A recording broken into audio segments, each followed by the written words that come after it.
meeting of July 22nd at 7 p.m. Second that. Or Hold on 1 second. are we not live? Live from Bellingham. Without commercial interruption.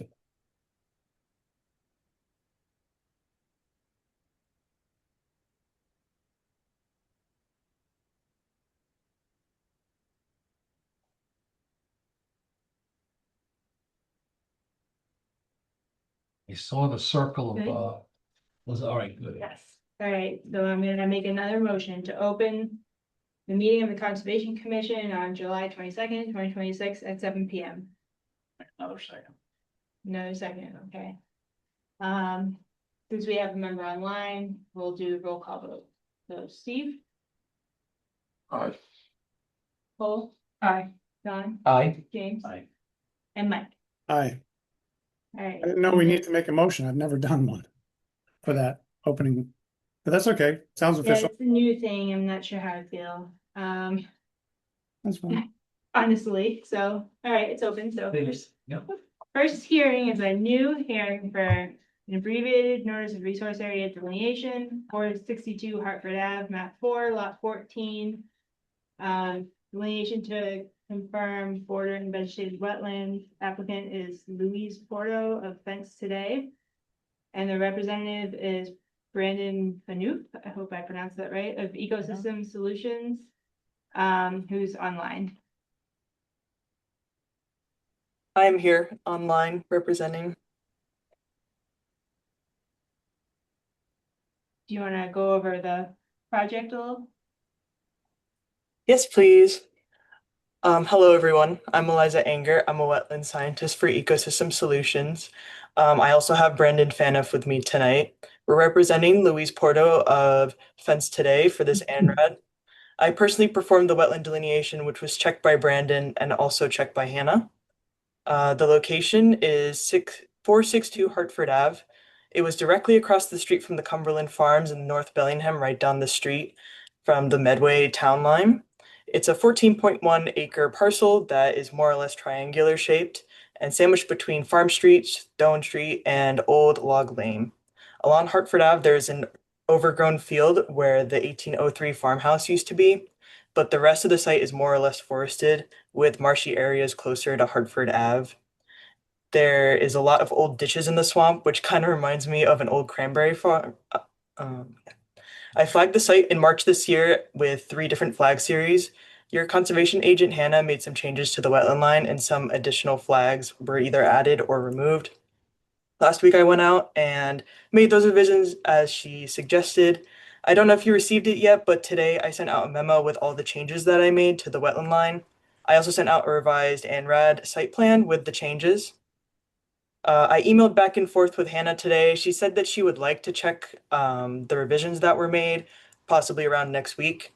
My client asked if it was okay if either me or Brandon go with Hannah on her site walk. Yep, and if there's any other questions on the site or the wetland, you can let me know.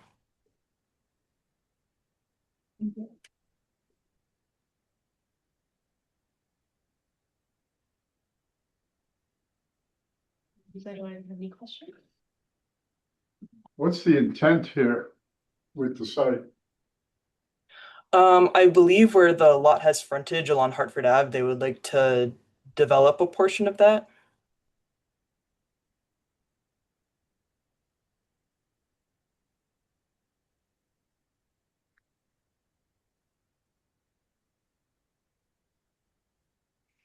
And do you know what they want to put in there as a development?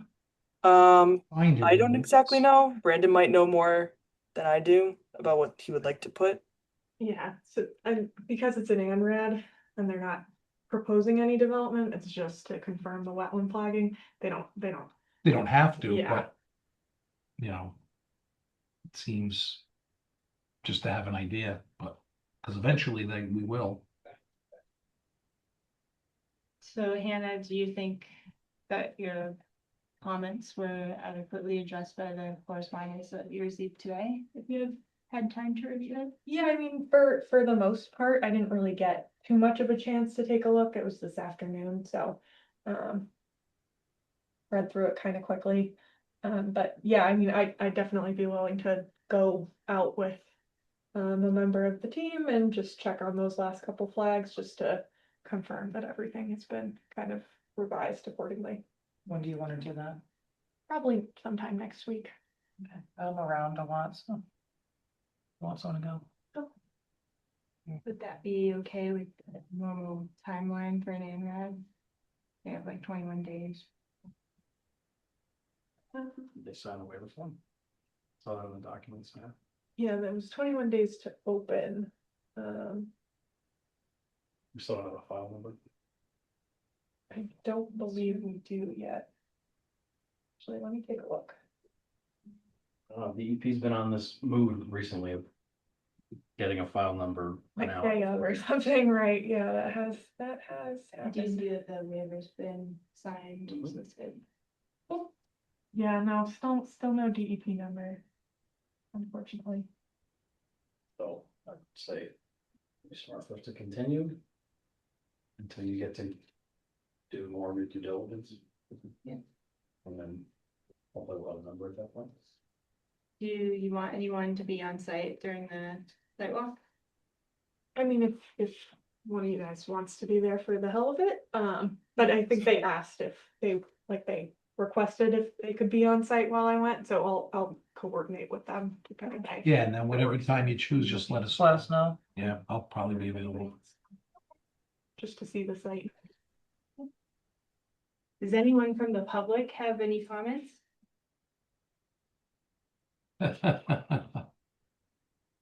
And once, going twice.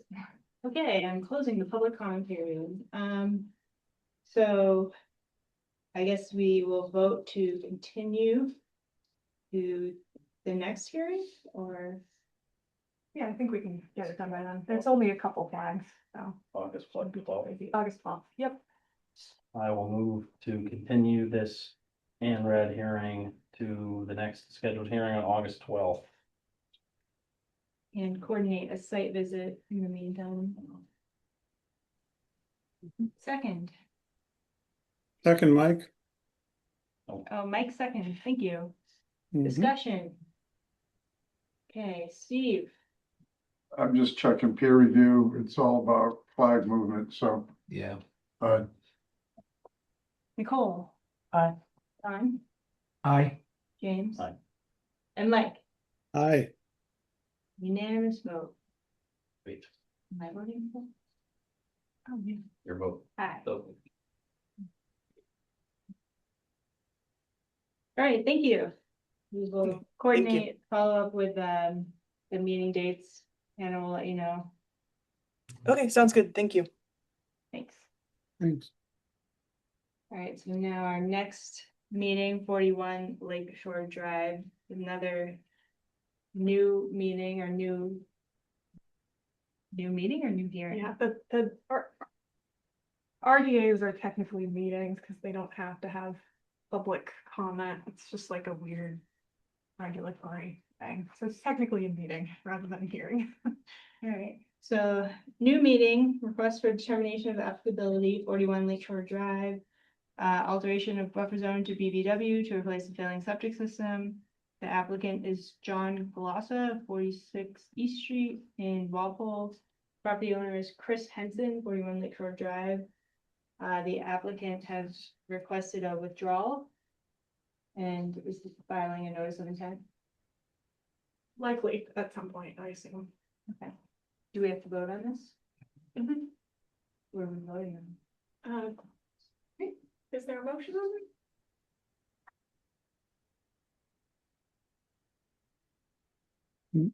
The new meeting, what do we do for meetings? It's not actually a hearing. Yeah, either way, it's just you vote to, Well, it says we're opening it, but then. yeah, opening it and then voting to. Something. Accept the withdrawal. Accept the Yeah, withdrawal essentially. request. I don't know how I wrote it on there. Well, I'm not voting to open it because I didn't see that in the. But I will make a motion to close the meeting and grant a withdrawal without prejudice. So moved. Moved by John, discussion. All right, Steve, Aye. Nicole, Don, Aye. James, Mike, Aye. and Ariane, aye. Okay. Withdrawn, stricken from the record. Without prejudice. All right, a new hearing, notice of intent, 39 North Main Street. Construction of accessory dwelling unit, is that ADU? Nice. Within the 200-foot riverfront area to the Charles River and 100-foot buffer zone to BVW. The applicant is Sierra Mundy Backyard ADUs. Property owner is Sharon Timothy Leva. Sorry if I mispronounced that. 39 North Main Street. And the representative is Williams and Sparages. I'm so sorry. 189 North Main Street, Middleton, Mass. Is anyone here to represent them? Okay, so they're continuing, they requested a continuation to the evening of August 12th. So we have to vote on that. I'll make a motion to continue that hearing to the evening of August 12th. So moved. Seconded. Okay. I have a question before we vote. What is it what is a backyard ADU? Accessory dwelling unit. Which means, It's usually like an in-law apartment, Mike. oh, okay, gotcha. Yeah, and there are restrictions on the size relative to the property that it's adjacent to or attached to, or And But so that's building code, right? 1,000 square feet. That's building and And planning, there's isn't gonna it? be, we're gonna be getting a lot of them just because of the new state, Yeah, it's a new state so. law. Yeah. I'm gonna build one for my mom. I didn't know this happened. Steve, It's, All right. it's real funky. Nicole, Yes. Aye. John, Aye. James, Aye. Mike, Aye. and Ariane, aye. Okay, continue.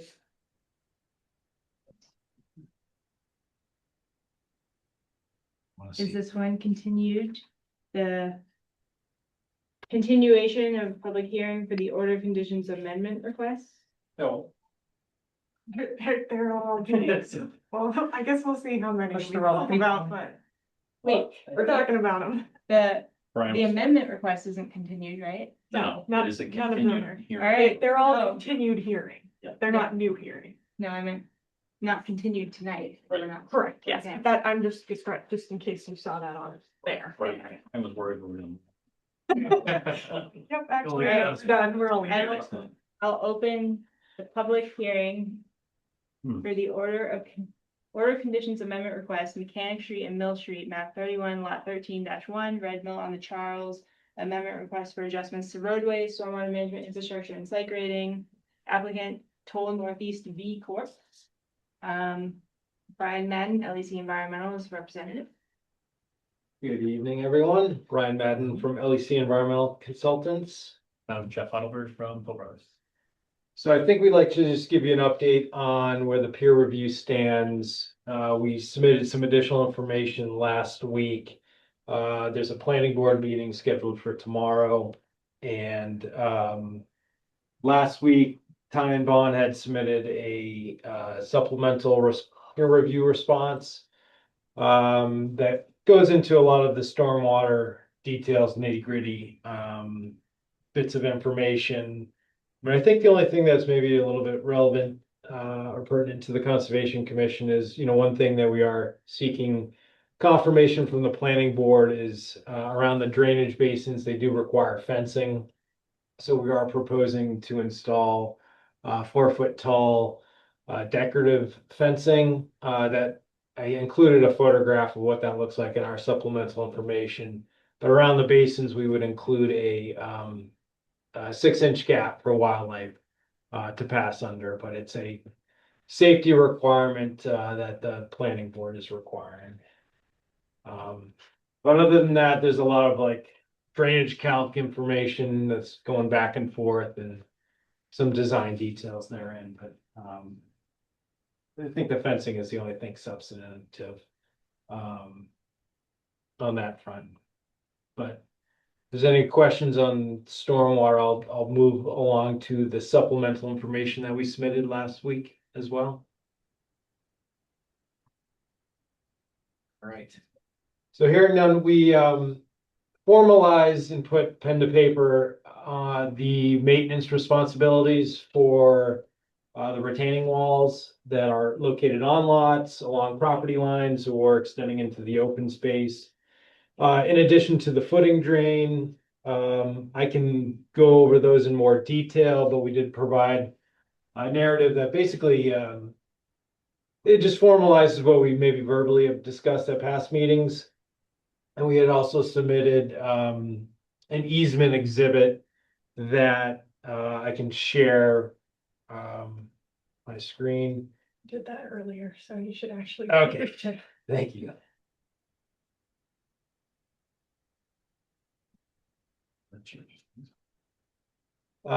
We had submitted this a little while back as part of like updated planning board information, but I keyed it out specifically part and parcel with this narration or narrative on the O and M responsibilities. We can go over it in a little bit more detail, but maybe I'll just pause and see if there's any questions on some of the. Explain the foundation drain easement. Is that where, this is where some pumps will, So it's not sump pumps, generally, it's the gravity around basements that daylight out. They cross over. gravity that, property lines. what? So it's a gravity flow through a pipe. So it's not French being drain? pumped, yes. But Generally, it's not pumped. But it's not water getting into the basement, it's water pooling up potentially around the foundation. It's just a release mechanism. So it's moving away. So this is not water discharge from under the basement. Correct, it's not a sump pump. Yeah, Okay. yeah, there's no pumps or anything like that. Yeah, and all the footing drains have been shown on the individual plans. Some connect across lots. Some have collective discharge points, but these aren't areas that are expected to see really any flow or discharge. It's just a kind of emergency, checks and balances type of. So in a heavy rain, the water would collect on these people's yards and make its way into this easement area. So there's, on the footing drain side, the potential is that larger rainstorm events, after a period of time, it's into the groundwater. That groundwater, before it gets into a basement or something like that, that could cause a problem, it gets into these drains. And those drains is what's pulling the water away from the basements. So there will be pipe work through this. Correct. Okay. The easements are just a legal mechanism for, I will ask later who the holder of the easement is, but for them to maintain it. Yeah. Cause that was a concern I had, was I saw a lot of drains going from one property line to the other. Who's gonna own the maintenance of that inevitably when these get clogged or fail or whatever? So I guess it leads to my question, who is the ultimate holder of all the easements? Is it different, or is it like the HOA owning all The HOA is owning all of them. Okay. If it's the same as the retaining walls, which we'll get to in a. Yeah. Perfect. That drainage system is not discharging into the river, is it? No, they drain to low points. They're all contained within the limits of work. Where's the spillways? They, I don't know the exact size of the piping, but it's, from what I've seen, it's like what, 4 inch? 4 inch pipe. Yeah. So it's like, I think a PVC pipe. There really is no like outlet control necessary. There may be a little bit of rock place, but based on other projects that I've seen, there's no like end scour. These are very It's a very low flow Yeah. that enters these. Do you know how high the water table is in that area? most of these lots, and we can go on a lot by lot basis, but most of them are elevated above the down gradient wetland systems. I mean, at least that centrally located stream through the site, it drops off pretty considerably from the development footprint down to that area, which is,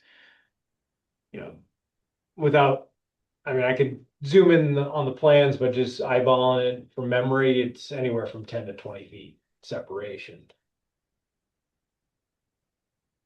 It goes down pretty much into a ravine. a few of the drainage easements cross or end at like a flare-in section. Did Time Bond look at the feasibility of maybe physically tying in the end of those drainages to the existing, or what is proposed to be essentially like a trap rock, so that we don't have some sort of scouring? We can ask her too. Cause maybe they just didn't, cause it isn't an issue, and if that's the case, maybe just explanation of that, but if, like I see the top three are essentially at where the far end is, so if it's that close, move it a foot or two, and then it's going into an area that is already taking some water.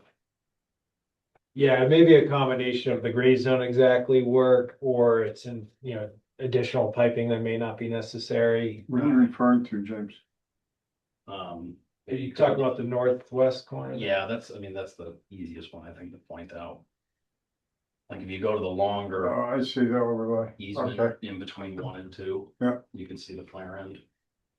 I can ask, I can follow up with Liz and. Yeah. I mean, I think ultimately, the anticipated discharge is so de minimis Yeah. that it's more complicated to tie into the drainage Yeah, system. I use that one quite a bit. I mean, I certainly have stepped over them in the field and had to really figure out what was going on Yeah. there. What's the size of the actual, I guess, road discharge in that same sort of, we'll use the northwest as the example. What's the size of that pipe, discharge pipe? I can pull it up. I don't have that off memory, but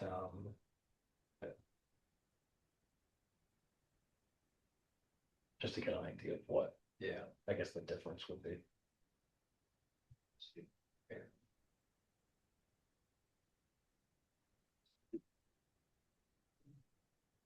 Yeah, between 1 and 2, I think is where. Oh, yeah.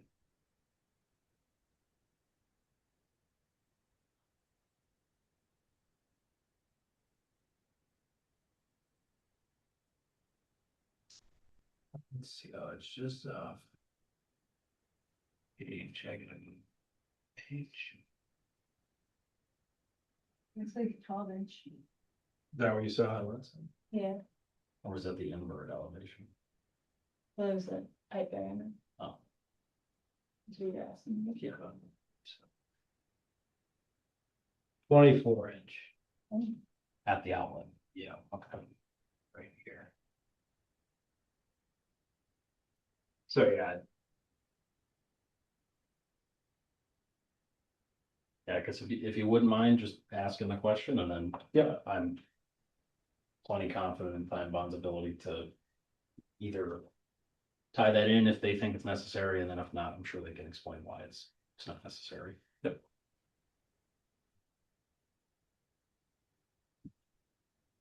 Those rain gardens in the back.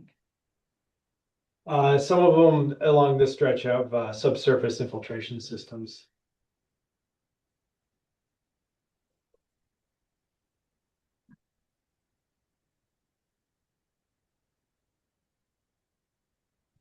Those are not included within the easement. Correct. Yeah, those are all. Individual lot owners are Yeah. gonna be responsible for those. Yeah, none of those occur within the 200-foot. No. Or 100-foot buffer. And that's just for stormwater, right?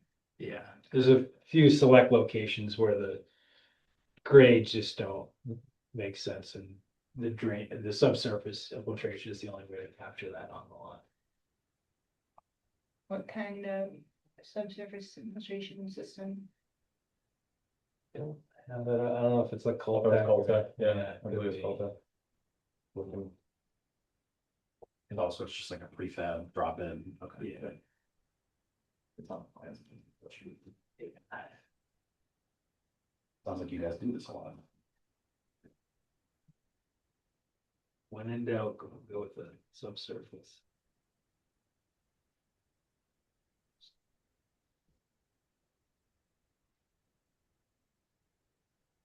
I think I have these sheets memorized by now. No.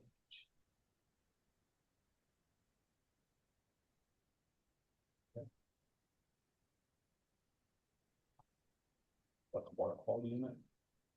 There it is. No. Yeah.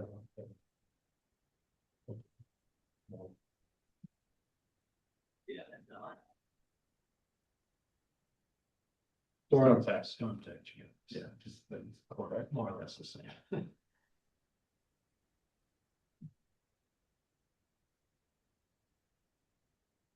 I think it says for someone. Yeah. And that's just infiltration, there's no piping directly to that. The piping does go to it, Okay. from, it's essentially that they weren't able to get the flow all the way to the detention basin in order to accommodate, some of the roof runoff. And so this was an opportunity, we could take some of that roof runoff and just put it locally right there, just infiltrate it right there. So it goes from gutter lines into, okay.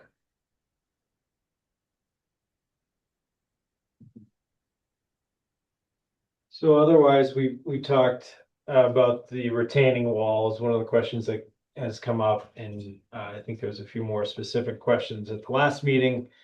That decorative 4-foot tall retaining wall will be installed at the top of any retaining wall that fencing is required by code for safety reasons. And, you know, we're certainly amenable to putting additional signage along the fencing to discourage any potential encroachment or dumping of materials over that. When the open space markers and the back lot lines that are designated with the additional signage are located down gradient or below that retaining wall, we can have additional signage up top. So it's more visible to the residents. Only question I have on the retaining wall easements are, I believe some of the smaller sections abut some of the open space parcels. I'm assuming part of the easement, because you'll need to get to both sides of it, are on the open space parcel. Is that something that you've already? Well, who owns the open space parcel? Us? It'll be transferred. Eventually, yes. And I think, something that we discussed before was, once things got more finalized, like bringing it to town council, just to be like, hey, is this? Yeah. I mean, the original application did have some retaining walls on open space anyways. I believe there's a couple more. I think you submitted a drawing that has Yeah, new retaining walls somewhere, but I exactly. don't recall where that is, but, I could pull it. yeah, if you could pull that up. And in that would be general, great, I but- agree with having easement on both sides. I just want to make sure in the future, it's not a question, like you guys can maintain it, even though it's on the open space side. So we proposed some language, for the retaining walls to modify one of the conditions under the existing permit that would allow us it changes a few different things. One, when that open space parcel gets transferred, just because it allows, I think we were asking, it previously was saying the 75th CO, and we asked to shift that to later in the project to the 150th CO. And that's because we'd like access to those walls to continue constructing those walls. They may happen later, for one of the reasons. But also we added language in here, or suggested language in here, for the condition to allow ongoing maintenance to occur. So it's not just the permanent easement of the wall, but also some temporary easements to get to the wall and back from that wall when we need to do work on those walls 30 years from now. Okay.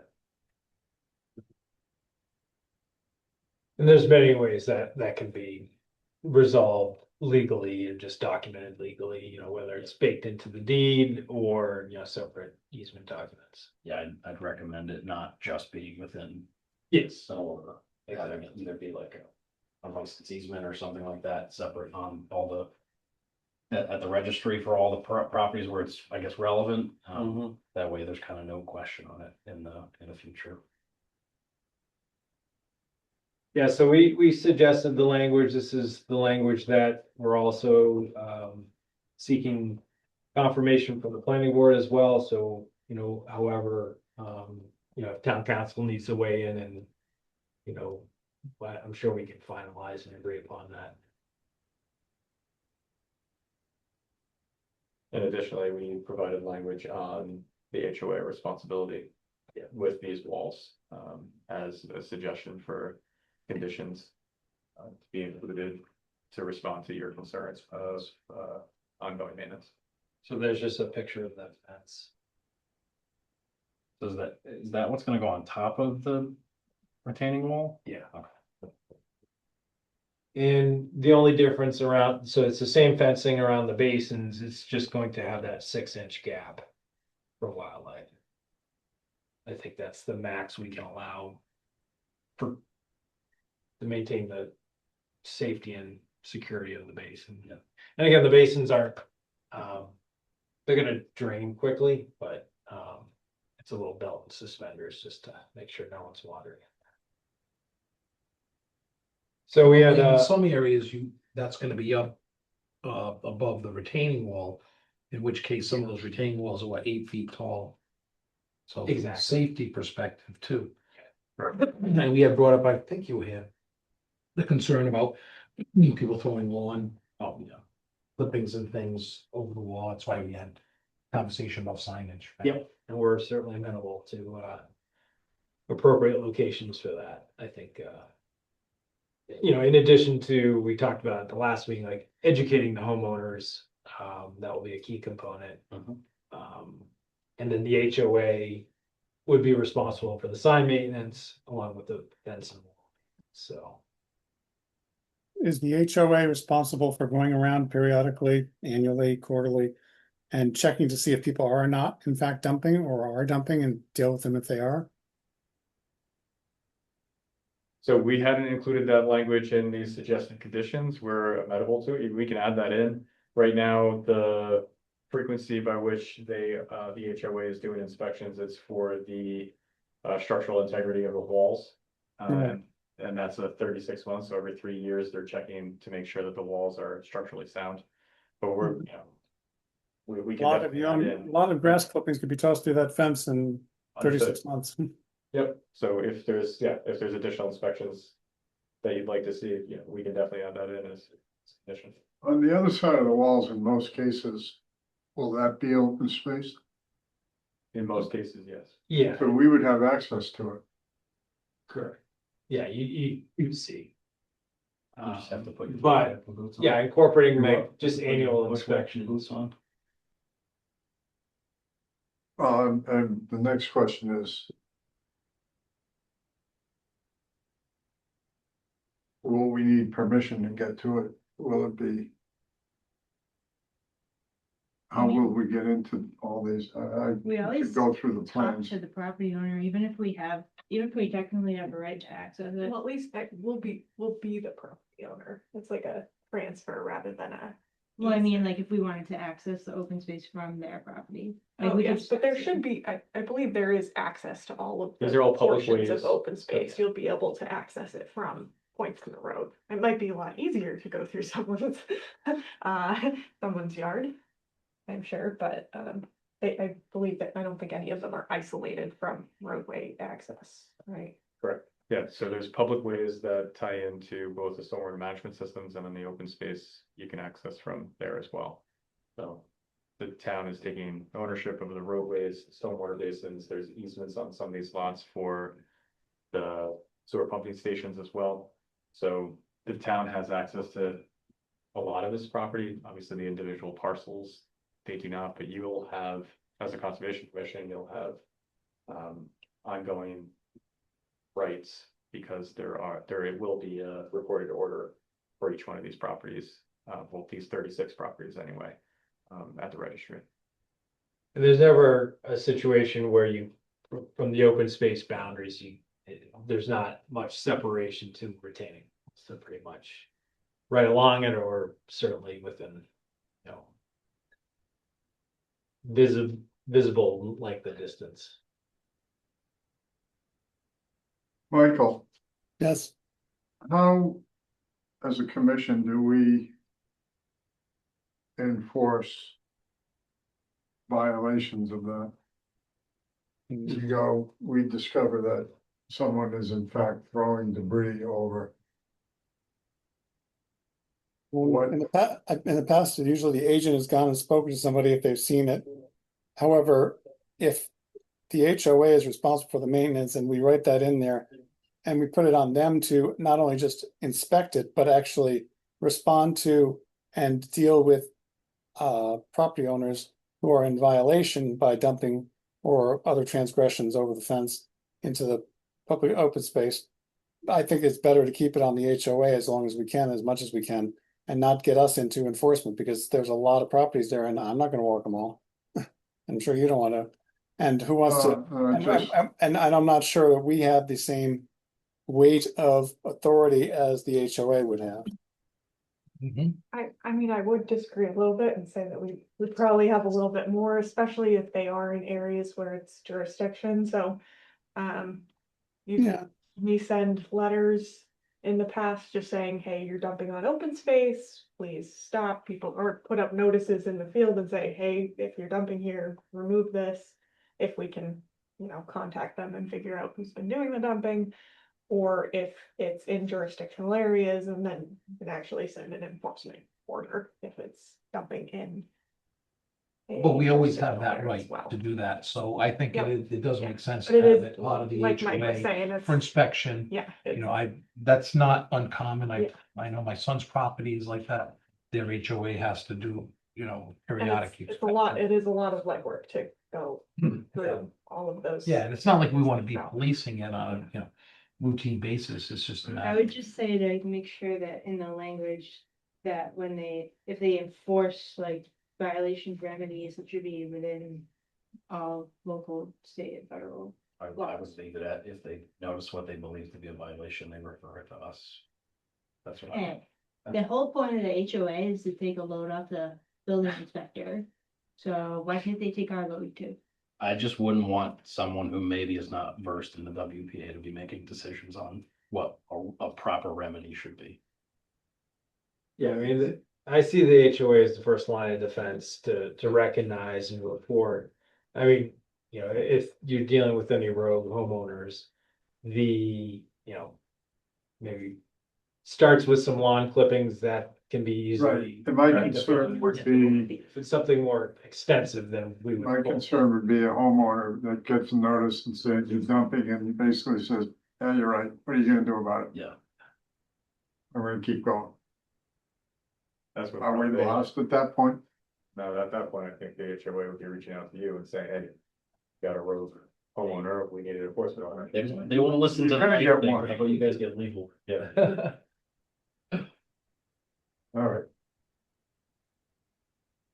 And kind of on that point, I think James, at the last meeting, you were asking about maintenance responsibility on the townhome lots, so there's gonna be another layer. Yeah. To the HOA as it relates to maintenance responsibility for the townhome lots. There's gonna be some communal landscaping efforts there. I guess I am still unsure, because it's one parcel for those lots. Yeah. So I'm not sure how that kind of all works on the property ownership side, but like, if there's a violation on that lot, it's not an individual lot, it's a parcel with a bunch of different homes on it. Who do we, in instance of a violation, issue the violation to? Would there be an HOA that is responsible for everything other than the home? Yes. In that case, so we should do that. So what happens here is, unfortunately, it's an HOA within an HOA, right? So the HOA is essentially the lot owner Yeah. in this case. And because this lot owner is the HOA, is made up of not just that one parcel of 3 units, but it's also multiple parcels. That's the HOA that is the entity that's the owner of those lots. That's who you go after. That's who the enforcement order gets issued to. So it's like how I'm thinking of like a standard like condo association, where the person who owns they own the dwelling and inside of it, and then the That's- HOA yes. kind of owns everything exterior. So that is this section of this subdivision. Yeah. It will be treated that way. Then that HOA is one member of the overall HOA, which is each individual homeowner, which is all based upon, you know, percentage ownership of total acreage. Okay. Yeah, that does make sense to me. At this point, hopefully, not gonna, we won't have any violations on it, and we'll have to deal with it.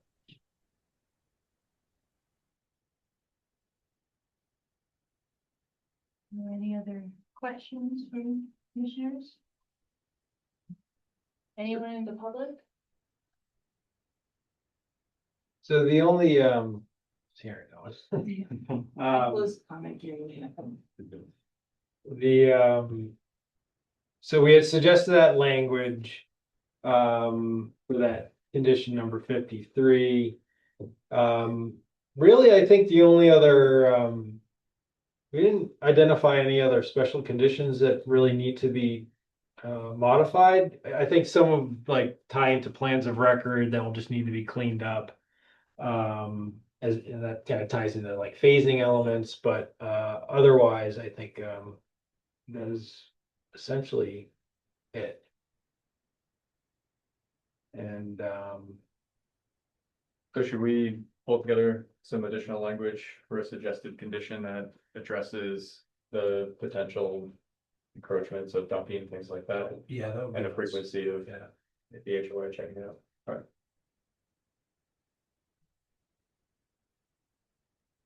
And then do you have any additional things to add?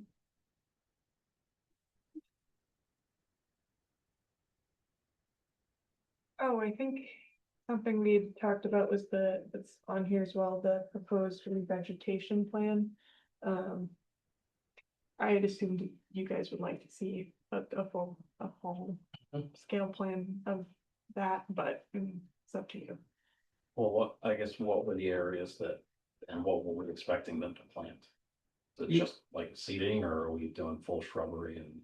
so I gave, apologies, we didn't have time to finalize specific planting plans, but here's what we're thinking currently. So I just created the sketch and just highlighting areas where we're keying out more of a seed mix of two different types of native seed mixes, and then you know, conservation wildlife mix with native shrubs. I think we've talked about this at a few meetings, you know, kind of looking at high bush blueberry, arrowwood, bayberry, and sweet pepper bush.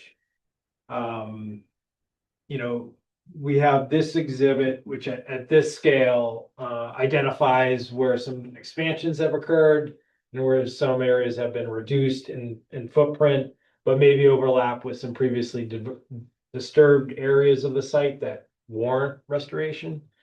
You know, in the narrative, I just keyed out these areas, and Hannah did correctly point out to me that, you know, this isn't subdivision wide and it's a little hard to read at the scale. So what we'll do is provide individual planting plans for these areas to give you plant sizes and plant counts. But I mean, if there's any other recommendations for different plant species, please let us know. But I think this is what we've talked today. I like those species. I think it's a good list. And it's kind of like, you know, broken out between where, you know, areas where I think they're more suitable on the overall landscape, and then blending in with what's immediately adjacent, either undisturbed or some of these are expanded restoration areas off of what was originally.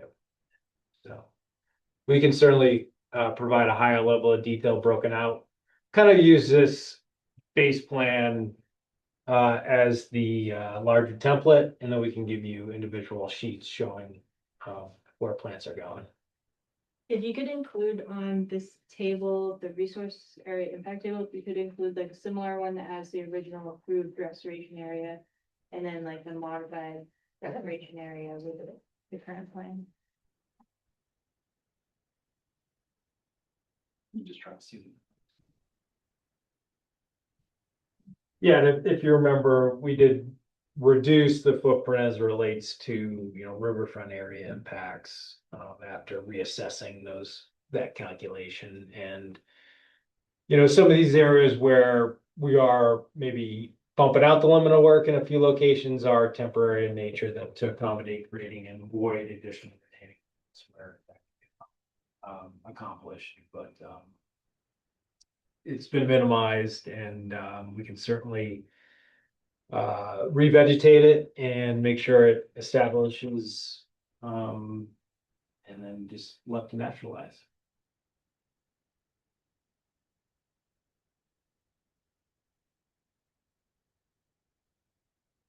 So I think you know, we have the planning board meeting tomorrow. I think we ideally, if everyone's comfortable with the additional information we talked about, potentially, if the commission's amenable, maybe looking to close out the amendment request, next meeting, or at least, we'll give you some additional conditions to mull over and, we can fine tune from there.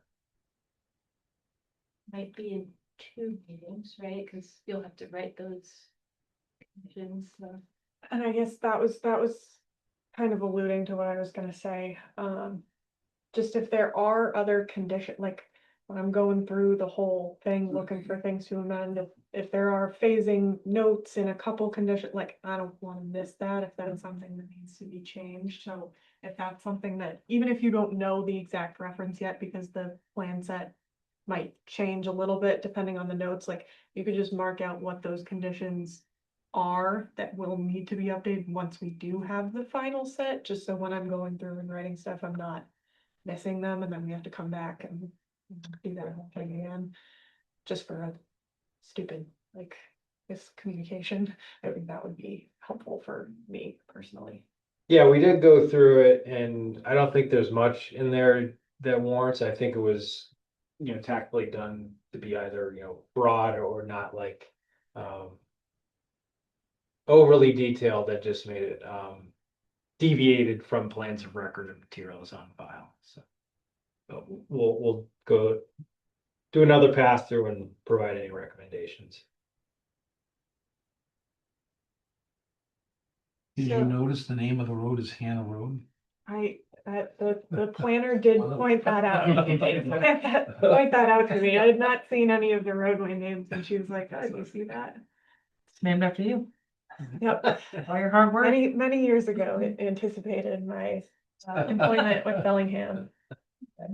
Well, maybe it was named after Hannah Crawford. Yeah, maybe. I think it was Even it before her. anticipated the 2 Hannahs in a row, probably. But, Hannah Montana. yeah, There you go. that's probably.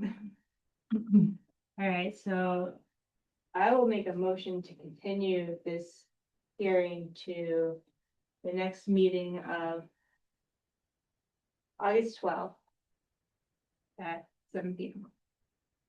So moved. Moved by Don. Discussion? Second. Well, I made the motion, so he's seconded. Oh, I see. Thanks. Any discussion? Okay, no? Steve? Right, Cole? Aye. Don? Aye. James? Aye. Mike? I, And Ariane, aye. Thank you very much. And I guess before we just save you, some breath here. Which Uh, one? If we could talk more broadly on like next steps and approach for dealing with the individual notices. I mean, I have some thoughts in my head, but I kind of want to review with the commission on what the preferred approach would be, not to overwhelm everyone, but also just to kind of tee this up so it's done efficiently and kind of not clogging up the agenda every 2 weeks for you all. We can, last meeting we presented lots 90 through 95, and C2, C3, and C4. Those are the 3 townhome lots.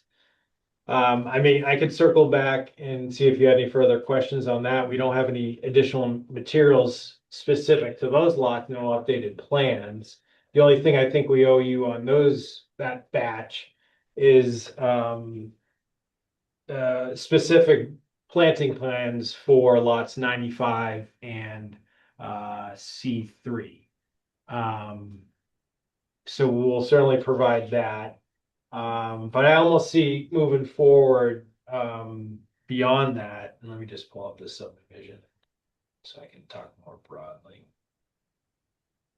What is this? So I think, moving from here, we have a whole slew of lots in this easterly development footprint, and then 8 through 21 on the west side. Those are kind of a clean break west and east. That maybe we could kind of, handle those in that manner, but certainly would like to hear everyone's input on proceeding forward, so we do this as efficiently as we can. So are you saying they would be in different meetings? Like there would be a meeting where we talk about west and a meeting where we talk about east? Potentially, if that's the commission, I mean, we could present them all together. I feel like, I mean, I just have to read down the list, but like, This was kind of coming from me just being like, to be honest, like I think that it is a little bit overwhelming to try to fit the 38 in one, because we've been kind of, just having 4, 5, 6, 7, 8 at once. So you guys haven't really been able to like delve deeply into really any of them. It's been more broad overview, generalized. This is what most of them look like. But so, I mean, we could just read them all out and then focus in on the couple that you want to, or if you want to split it between the two. I asked if they could come up with a potential strategy or multiple strategies, just to like give a little bit more of a breakout for it. So I mean, up to you guys, but. because I think alternatively, scotching around, may get more confusing while we keep these regionalized in batches. Even if some are very simple and straightforward, I think it may just avoid some confusion moving forward. what if we do like breaks based on the impacts, like the ones that are all riverfront and the ones that are just PVW, ones that are. Yeah, I think we would maybe then need to break those down a little bit further, but I guess what I'm trying to do is, because I think a lot of these, and this is presumptuous, are relatively straightforward. There's not much that can change. I was gonna ask the question, what anticipated issues do we think we're gonna see? We've seen the rough outline. We've already addressed some of the incursions into the wetlands. Unless I'm missing something, are we anticipating any more? And what more depth are we thinking we may need? And if I could jump in, so we did submit additional revised site plans for some of the earlier ones, Okay. late, that didn't get uploaded. Are there further incursions into the? No, it's just showing After open what we space said. markers that we didn't show initially. Some details on the walls and then the fencing. It was in response to comments that we had been hearing along Yeah. the way, that like they weren't brought up at the beginning, but then they were brought up as we were going through this. So we needed to go back to the beginning and kind of adjust those lots to begin with and refile those. So it's not, we didn't move the homes, we didn't shift anything like that. It was just really accommodating the feedback that we had been receiving along the way.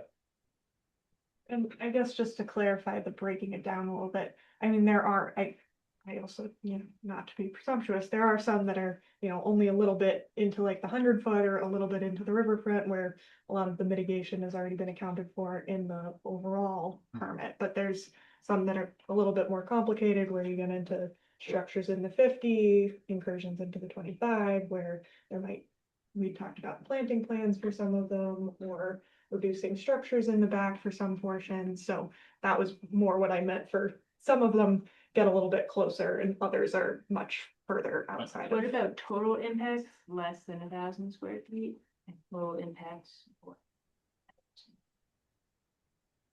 That's 30 to 1. But I would, Yeah, I'm on the same train, that just put a number to it, but I think we should deal with, probably the bulk of them are gonna be easy enough to review all at once, because there's very minor impacts that have, like you said, already been accounted for. So I think if we can deal with all of the ones that are easy first and get them out of the way, and then we can deal with the ones that might have more conversation later on. I'm not sure what the spread would be. Like I know it's not 50-50. I know most of them were decently easy, but there were quite a few, especially the later rounds, which were a little bit dicey looking. So I think those are the ones that we probably want to spend a little bit more time on instead of doing east and west. Yeah, we could break them out. Here's one thought to chew on. Break them out. So here are the lots that we're doing buffer zone work between the 50 to 100 foot. Those are the more simplified ones. Here's some ones that we're doing work between 25 to 50 and or say the 100 foot buffer to vernal pools. I don't know exactly what that breakdown is off the top of my head, but I'm gonna guess it's probably maybe closer to 50-50. I think honestly, anything to start chipping this down. Yeah. Is I know gonna help her out a lot. And it's probably gonna make it less daunting for us to do the other. Hannah, what's your biggest cramp at the moment in managing this? It's just like sheer numbers, like, It's all but- volume. and like checking everything. I mean, these are my like sign-in sheets for stuff, and this is by batch. So like making sure we have quorum for everything, making sure that I have all the agendas, that everything's on there every single time. Just making sure all of the transfers work out, and then as these get closed out, the amount of just notice of it, like some of them will be very similar.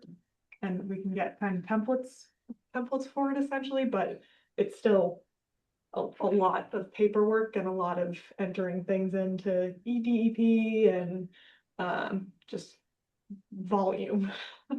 Really. Would it make sense to allocate a meeting solely to this project with a fair period of time prior to it? Say, we meet today, we don't meet, I'm just picking these times, don't meet at the next meeting, but the one after that, that meeting agenda is allocated to this project. To give you time to do work in between. So you'd have basically a month to set up, and then we would just do the long grind for the one meeting and hammer through it.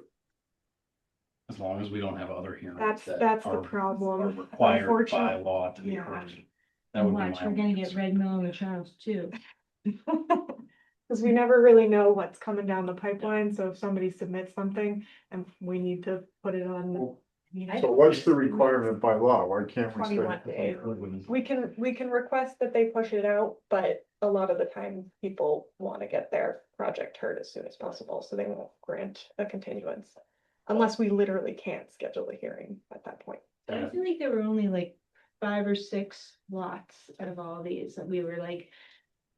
Yeah, they're just tight. Yeah, so it's more just Yeah. starting to cut it down in volume of it. I Trying, maybe don't- not closing everything out. I don't in wanna one close them meeting, all at because once. I only have 21 days to issue all of Open them. them all, and then I could be like, all right, guys, lot 16 is good. We're gonna vote on this right now. Yeah. And like, I think that could work. If you just pick a couple out each, like open the whole thing, pick a couple out each time, and then we can. Well, if we keep it the way we were kind of talking about, like similar impacts, that'll make it, if we close 10 or 20 in one night, they all have similar impacts. You'll have essentially one order to write 20 times with minor changes. And then you can get that done within 2 weeks. And then the next meeting, we'll do the next however many, depending on how it's broken out.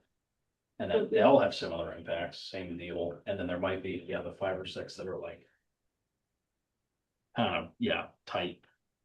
but I feel like since we have I think they're all on our agenda currently, right? You guys don't have them more. So we could just, you sure? We could just go through like now, like pick out the ones that are easy and like group those. And Oh, kind of yeah. informally decide like which blocks we're gonna work on in the future without necessarily changing our meetings. Yeah, if you want us to do that, we can, or we can have, I mean, I wanna do do that. what's gonna be easiest. yeah. What do you think? Have them recommend? The ones that are probably gonna be the most similar, Yeah, that might be, especially if that's no work. if there's not too much. Yeah, that might be That might be. You just don't want to have to try to like handle 50 of them. Yeah, At or, one- and even like 20, even if they are very similar, just full volume of Volume getting, work. mailing them all out, Yeah. EDP stuff, like. The amount of time that some of that takes can be Oh, a if it's only while, 20, just to you just have to recheck. do one a day. Really? Yeah. Simple. Yeah, Just one a day. yeah, I don't have anything else going on. No other. Ariane, I've got a question for Hannah. Yeah.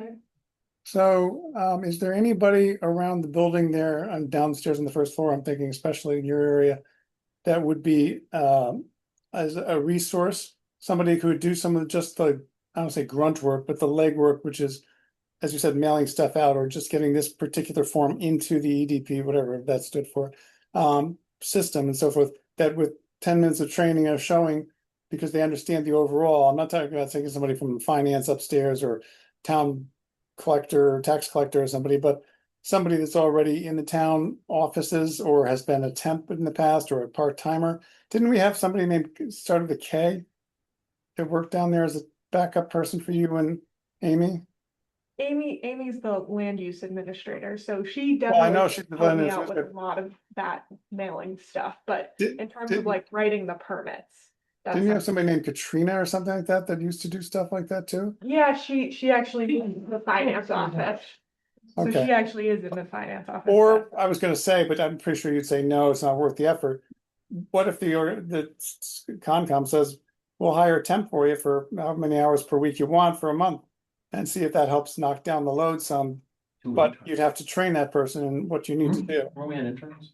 Yeah, but that was while he was on maternity leave, so that was really just filling in for that.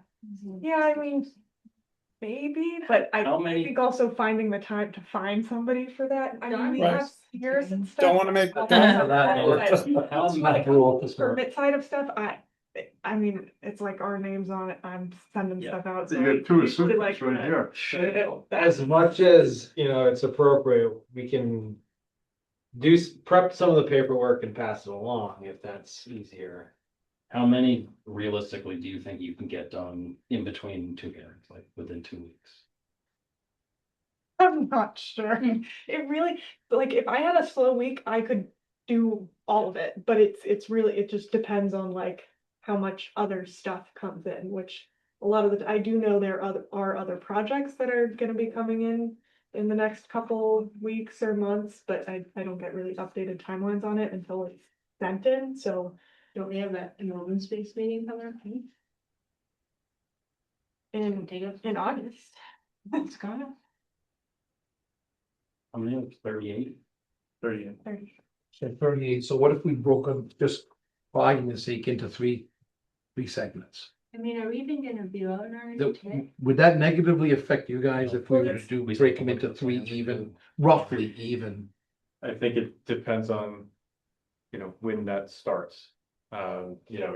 If we can't start closing these soon, then we're bringing it as a three, and then we're starting to talk about not closing the third one until sometime in October. That would. Right, that's fair, but I'm thinking, that's basically, 12 to I mean, 13 we can to just pick 15. out some, see how like Right. open all of them, see how the next one goes, see how many I can, because I have started prepping all this stuff anyways, like I do have some stuff started, but it's just, We'll start with the easy ones. And today. I'm gonna open the meeting those. Is there a half of the product, you guys are phasing this a certain, what part of the parcel's getting cleared first? I know part of it's already happening, but Yeah, it's already- which part of it's getting fully grubbed first, I guess? Well, we will not close on the property, so we don't actually own it yet. Okay. It's under contract, and we, as Toll Brothers does business, the way we do business is, until we have all permits in hand, we won't close on the property.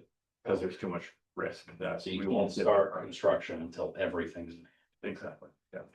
Okay, well, in that case, I'm gonna open the meeting, the continued hearing for notices of intent for Red Mill on the Charles, lot 8, lot 9, lot 10, 11, 12, 13, 14, 15, 16, 17, 18, 19, 20, 21, 67, 83, 84, 85, 86, 87, 95, C2, C3, and C4, all on. Also, lot 88, 89, 77, 78, 79. 80, 81, 82, 90, 91, 92, 93, 94, all of them basically, all the red Mel and Charles lots. Construction of single-family home within riverfront area, buffer zone to BBW, etc. Applicant is Toll Northeast V Corp. And the applicant's representative is Brian Madden of LEC Environmental. Okay, what's the easiest ones? Well, if there's one common denominator we've heard, Brian, is to group them based on similar impact. And we'll start at the beginning and see where we go, when just after that. That's good. Least impacts, please.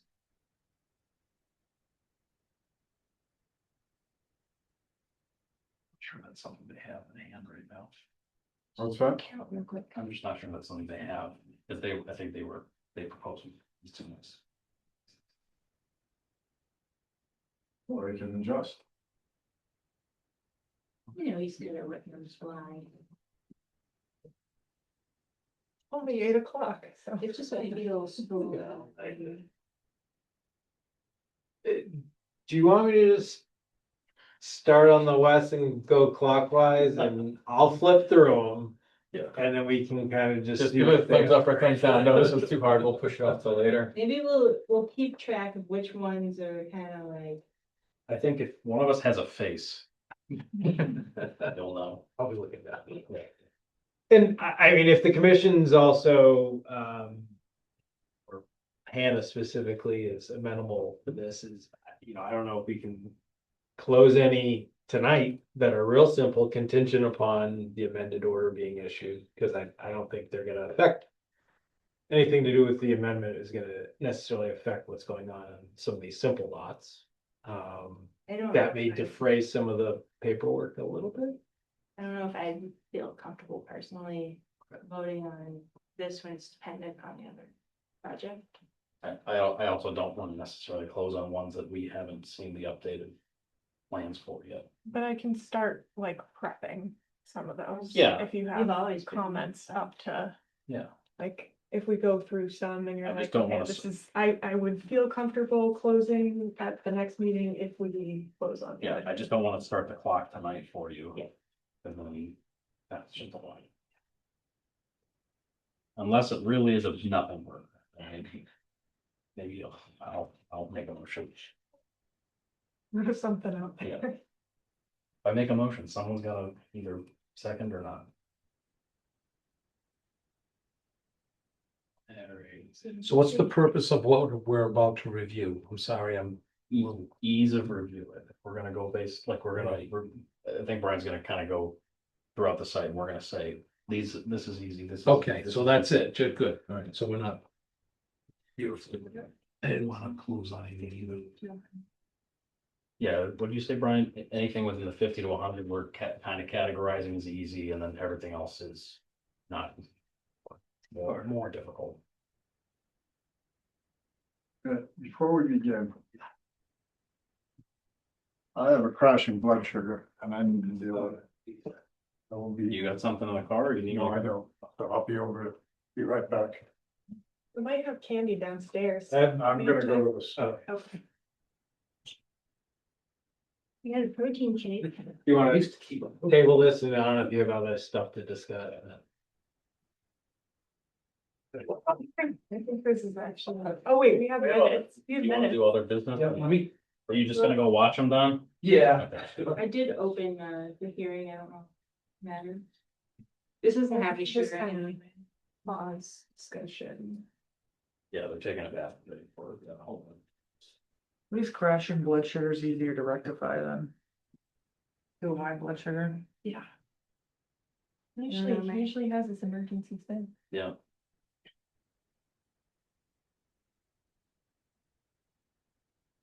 Got any jokes, Mike? Any more jokes? Oh, he's getting his notebook out. He was running away. No, he would never run away from a joke request. You're on You mute, joking? Mike. This book is called, no pun intended, Volume 2, Volume 2. TOO. A termite walked into a bar and asked, "Is the bar tender?" Not enough sugar. Right. So he was really crashing. He said he's fine. He'll be right back. I'm sure that app is set so like it gives Yeah. a buffer that he can. He looked at the kind bar and said, not enough sugar. He's gonna come in with a domino bag of sugar or something. A big old bag of gum bears. Well, now I know to keep treats in my bag for Stevie. Right. I didn't know what cooking should come. If we have another marathon hearing, Hannah. I guess I can look at the agenda and the, but I'm gonna bring like, we gotta bring like snacks or something. Just like something to keep us going. Order pizza. If we're gonna be here till almost midnight for some of those meetings. I'm gonna need some. Might be a couple. Thanks for your Yeah. understanding. Absolutely. What's the dollar value for gifts? 50. Oh, good. I thought it was Pizza under 50. Confusing. Oh, Okay, I'm separating this out further, just hypothetically speaking here. Force. 50 to 100, and then separating 25 to 50, which obviously would also be in 100, but just making a table. I think it's smart we're doing this because if then we see like there's 30 of them that are easy and then 8 of them that are difficult, then we'll have to split the 30 up a little bit.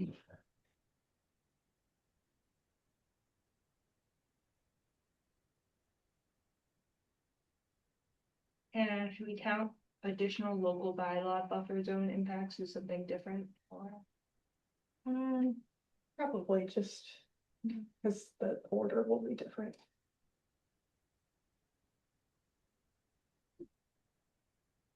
Yeah, I think those would fall in like the 100-foot vernal pool buffer. But I think there may only be like 5 of them. what is that? Oh, I think there's like 3 of them. Look at this one. This is gonna be number 1.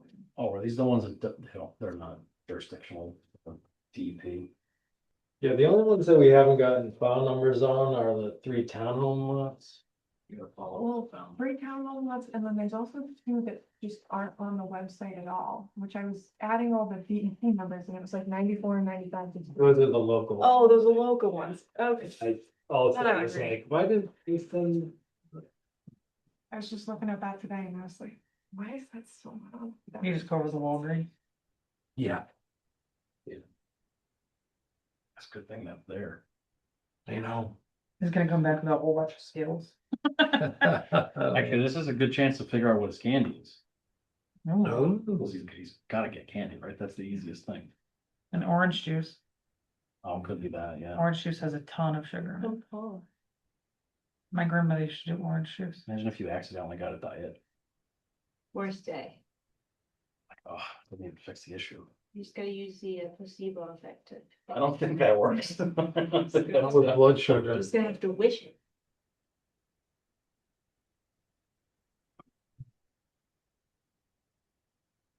I wondered why the baseball was getting bigger. Then it hit me.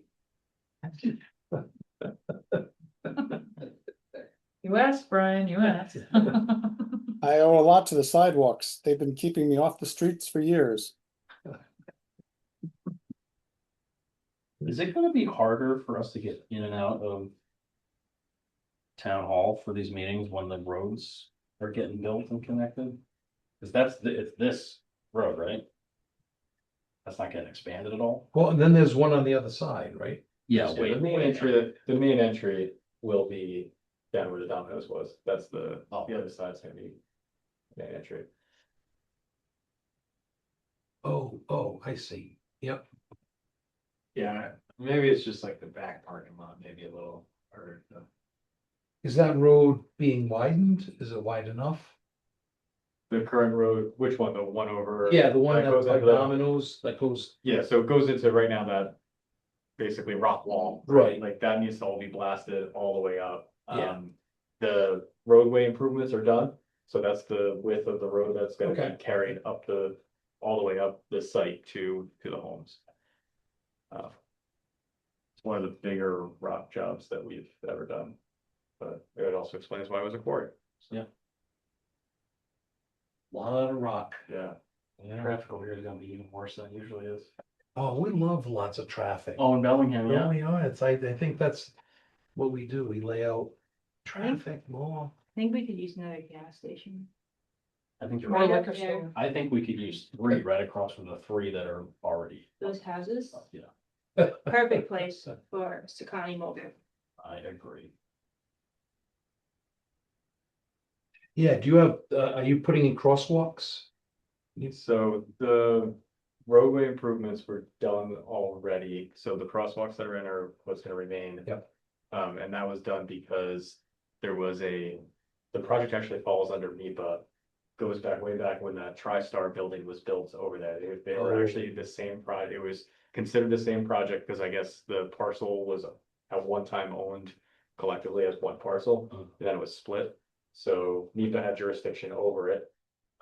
So it had reviewed the TriStar project warehouse and the homes as one project, and as part of that TriStar project getting built, all the roadway improvements needed to be done. Okay. So what you're seeing on basically the main streets is.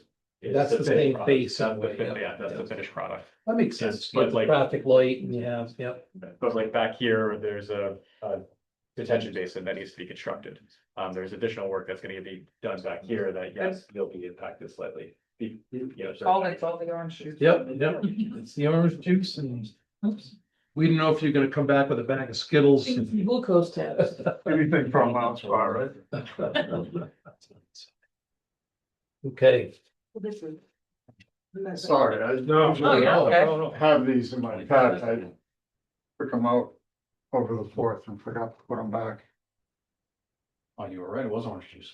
And glucose. There's some good jokes. You're talking about like candy. Oh, he'll hear them again. I was just gonna say, just don't drive over me on the way out, you know? Oh, is that a new speed bump? All right, Like, you want me to yeah. Yep. start? I'm gonna start in the west and just do clockwise and then we'll snake around and we'll put them into buckets. So what drawing am I going to, Brian? I'll share my screen, but we'll start. Are you working off of the website? Yeah, more or less. Let's see. You gonna do it site by site or just a master and zoom in?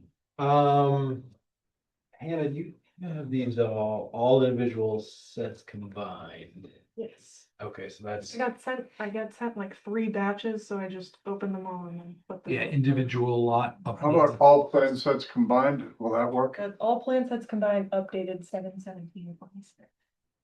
okay, and those go basically around and from, I mean, I just added that, so they're not quite in Okay, the exact we'll order. work on it. I'll get this out. I'll share my screen.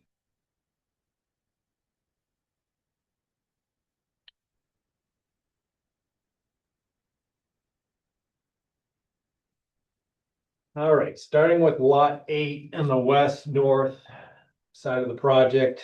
Green is 50 to 100 foot, so easy bucket. Yeah. Yeah. Question. Yes. Next question for everyone. If it is plainly so simple. I'm kind of on your page with this now. If we can get even just 1 ton tonight. That reduces it for the next time. My thoughts. So like if I were about to just make a motion, straw poll, who's actually ready to vote on the motion? You can have a condition written into the order that says that this is contingent on approval of the amendment. Can we ask like Are there any changes to this property on the other plan that? No, it's far removed from any stormwater basin. The stormwater basin's a few, 5 lots over. So I don't think that there's I anything, guess like this, I don't know if it was 8, but there were a couple in this area that there were some slight increases. yeah, in- that's off lot where we will be giving the Okay. revegetation areas, yeah.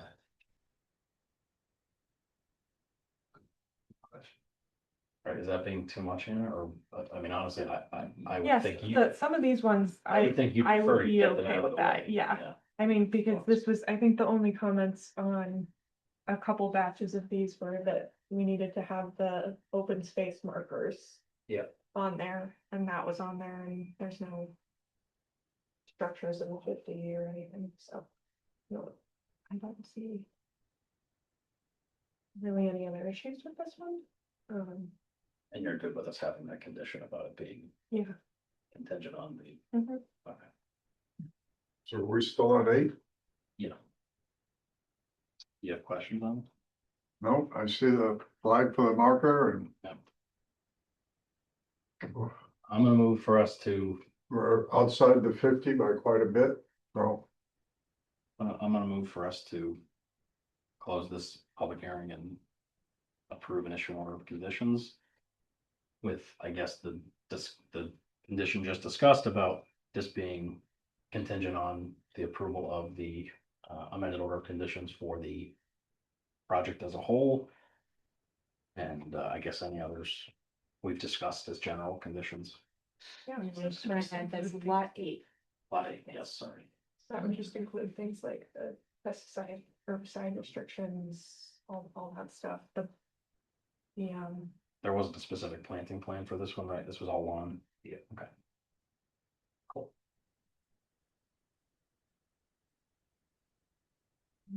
I made a motion. anyone want a second? One second. Discussion? Steve? Aye. Paul? Aye. Ron? I, James? Mike? Aye. And Ariana's aye. Now I have another question related to that. 37. So should we be separating out properties that have mitigation and properties that don't have it? I mean, I think that will, I think a lot of the ones that have mitigation are ones that are happening in that closer area. I don't think there's too much mitigation happening in the 50 to 100. Well, and that mitigation isn't proposed as part of the individual lots, right? That's the amended order. Yeah, if there's adjacent, it'd be off lots. There is. There's some. Oh, yeah. That are on individual. And lots some where they propose to TBD. give, instead of having it all be lawn.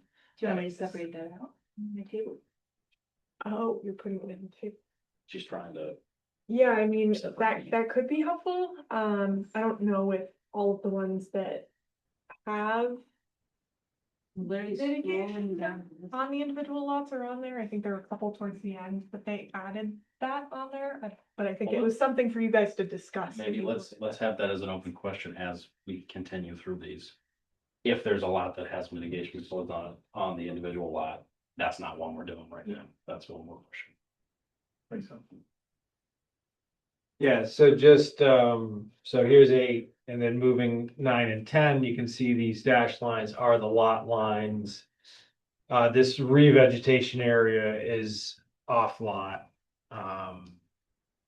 as part of the, plans that we owe you. As part of the subdivision amendment request. So then 9 and 10, same deal, or just within the 100? Yeah, let me, 10 That goes looks like it. into the 25 to 50. Just the very back corner of it. Mm-hmm. 203 square feet. make that. And we begin to see the retaining wall. That's quick. Table's done, yeah. Did you cross it out? Sorry, moving. Yeah, so 9, That's. Section. You know, last, let me see 14. Okay. Right, so 9 is similar to 8. Anyone have any concerns on this one or same as 8?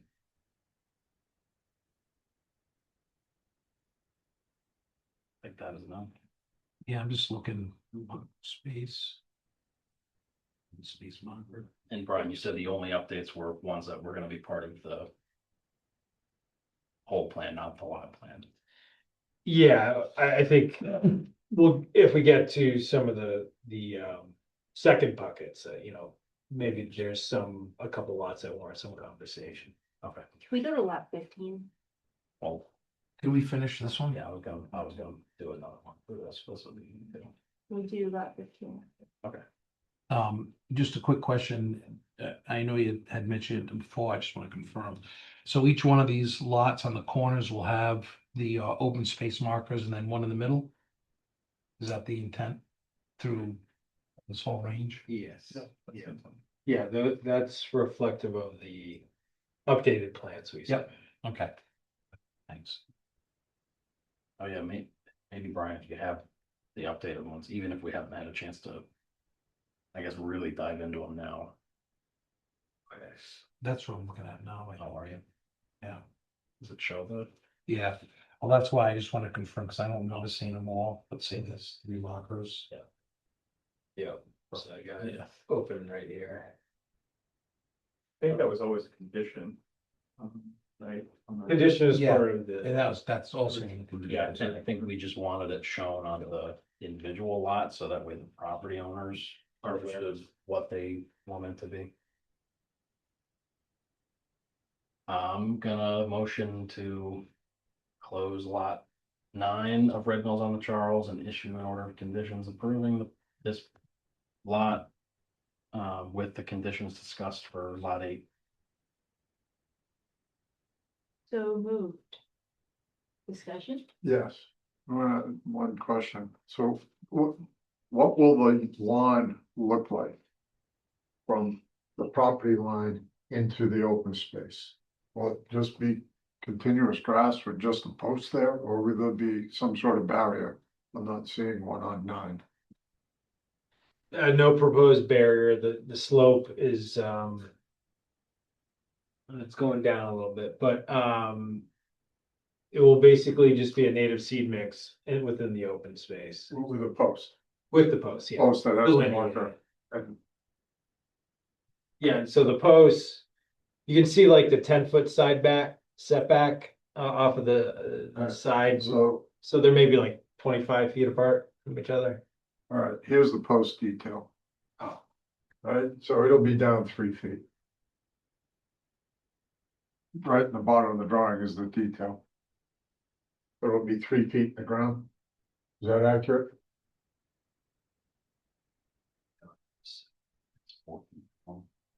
4 feet tall. 3 feet into the ground. Yep. Does it say a reason why it's a no disturb zone, or does it just say no disturb zone? Just this. Does it say like conservation commission or wetlands or anything like that? I thought it was gonna say open space specifically. Yeah, I feel like The you would orig- say something along those lines, just because people will be like, what do you mean do not disturb? I own this land or whatever. Yeah, the original order just said no disturb zone or similar, so. What do you think? I mean, that's, I think we can condition it. yeah, I think you can condition it either way. I think, I mean, it won't be their property, so they won't be able to do that, but I also don't see the harm in also. What, I could just feel see like there'd be a having lot of walk like, there why? What because- does that mean, you know? So I've seen, I I've also- seen, just to throw out a proposal, I've seen in other places, conservation land do not disturb. Yeah, something like Yeah. that. You know, I mean, I've seen, It's just a little bit of like a why, like so people don't question it. But don't we usually provide the signs? And don't they? It wouldn't, not for this project, they would be provided, because that would be a significant cost. So that's more for like small, small, like, single family home projects most of the time. what's the expected lifespan of a cedar post? And Well, the HOA is responsible for maintaining and replacing is necessary. I don't know off the top of my head what I want to see in photos. You don't have that? Those are meant to stay in perpetuity, so they'll have to replace them. That's what I'm getting at, that I'm glad to see it's 3 feet down and some homeowners aren't gonna go. I am wondering, with some of these questions, if it might be better for me to write a full one up or something, like keep going through and saying, okay, I think we can kind of get this about ready to close, but maybe rather than closing on more of these, that I prepped them to close for the next time, just so we can have more of these conditions written down. So it's Defined. consistent across. As we work our way through, we're coming up with these.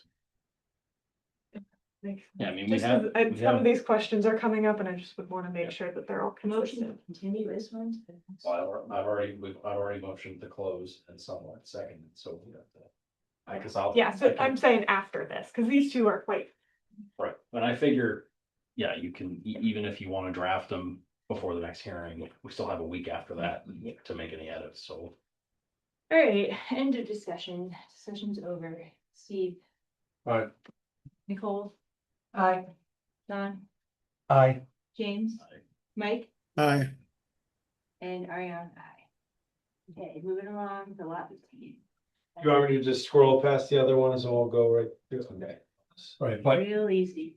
just to clarify now, we're not, we've got enough, we'll talk through these, but we're not yes, going. talk through if you have Close, any yeah, conditions anything. you want to know, any Right. discussion that might make sense Right. to add to 8 and 9 other are the ones. only two that have been Yep. closed as a test run. Yeah, no, I think that's, Yeah. I think Smart. I'm just like, as things come up, I'm kind of like, it might be good to get those just written down, and Yeah. that I think might be helpful. 15. What's your thought there? Oh. Motion to, I don't know, this one looks really tough.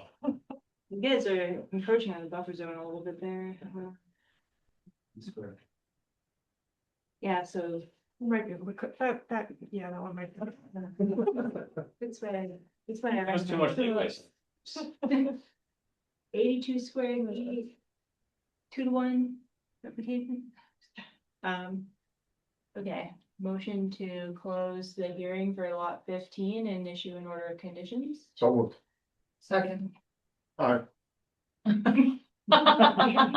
right, Nicole, Aye. Don, aye. James, Aye. Mike, discussion? Anything? Aye. Okay, aye. Ariane, aye. All right. Cool, that was closed. You mind if I just jump back to that, 10? This one does have some minor encroachment into the 50 to 25, but it's very minimal. I don't know if that, just We're for gonna save talking that broad. Later. Right? Well, just, I mean, it might be okay also to just talk through it a little bit, just in terms of if they do think they might need to make any changes for some of these ones, like looking forward. If there is just this much impact, I don't know if there's anything else you'd like to see for that. Yeah, or if like, yeah, this falls into that first bucket versus the second one. You know, we don't have to dissect it now, but just in general. Total noise. I mean, this one is easy enough, I think. I think honestly, all the things we've been discussing have been non-site specific, but more, yeah, general, how we're gonna deal with signage and maintenance of those types of things, which I think we have decent answers to, but I think we just wanna get the conditions right. I understand the signage, I guess, concern.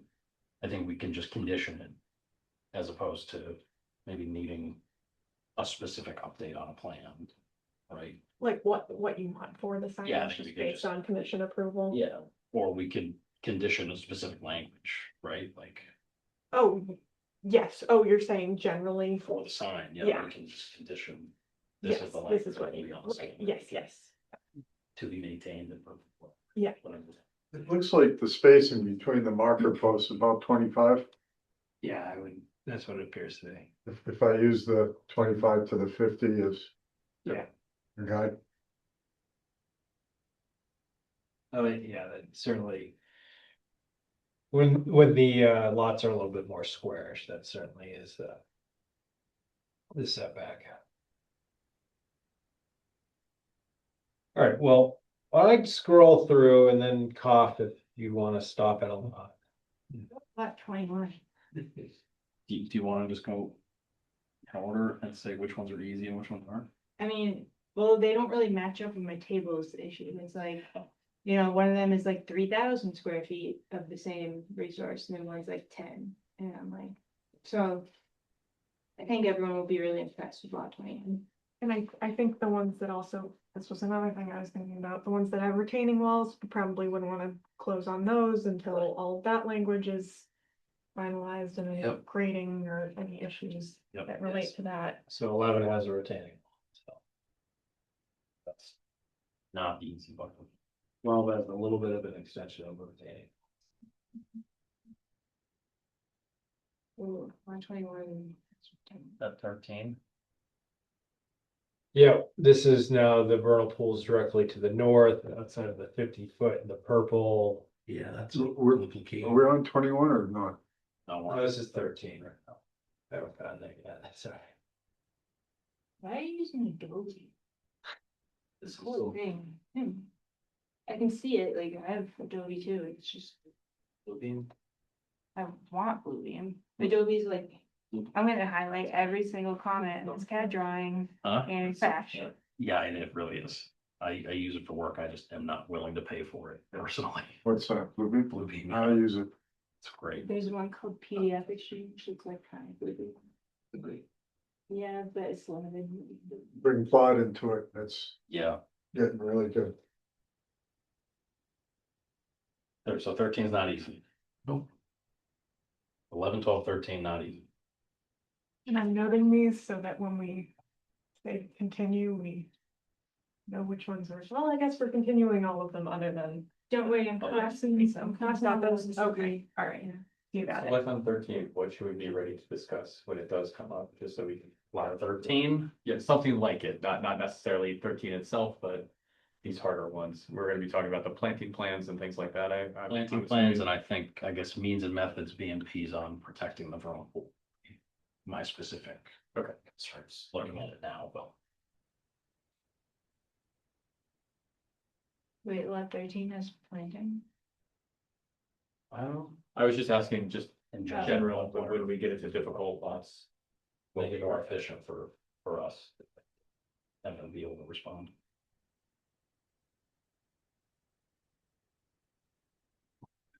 But even on 13, we're in the 50 on one angle, in the 100 on the other. The 50 is for BBW and the 100 is for the Vermont. The vernal pool abuts that property, right? That's. To the north, yeah. And there's no work in the 50-foot either resource area, but the purple is for the vernal pool 100-foot. They're different resource areas. Yeah. And there is the retaining wall there that's off lot I'm not really. that at that, where that, I'll zoom in, is 7 feet tall right in this location. Go back to my earlier conversation 2 meetings ago. How are you gonna build this wall and not encroach? There's, What would the Yeah. temporary impact be? Well, so it's 100 feet from the vernal pool, right? So they're probably about like 50 or 60 feet there. Where that retaining wall is. So it's gonna be temporary impacts around that retaining wall. Which I think is on your overall plan, right? Overall. yeah. So this is just showing like the flats. Yeah,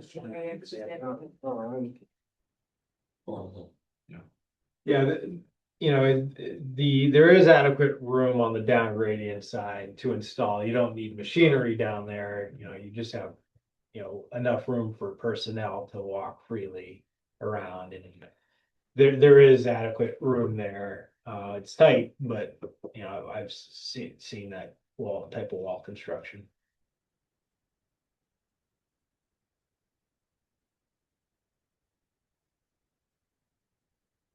Is it actually fully off lot and it's just the thickness of the land? It's just this showing it? one, corner that does appear to, I think it's on the lot.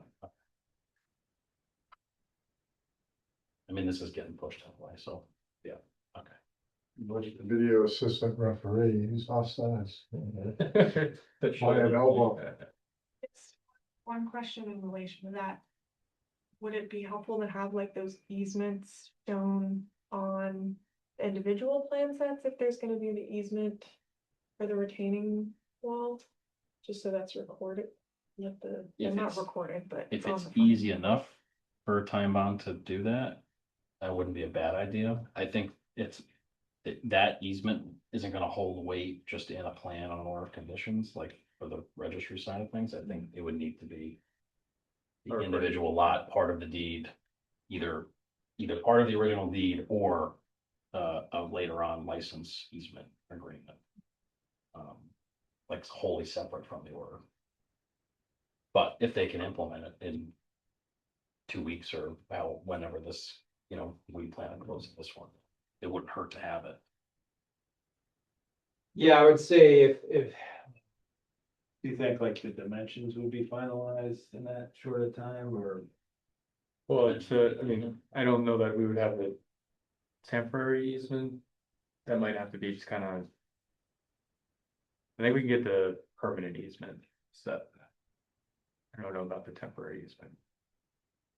Temporary easements just for construction, you're saying? Temporary easements for like 30 years from now when it needs to be maintained, where can they go to get to it? So. The permanent easement it's this width, right?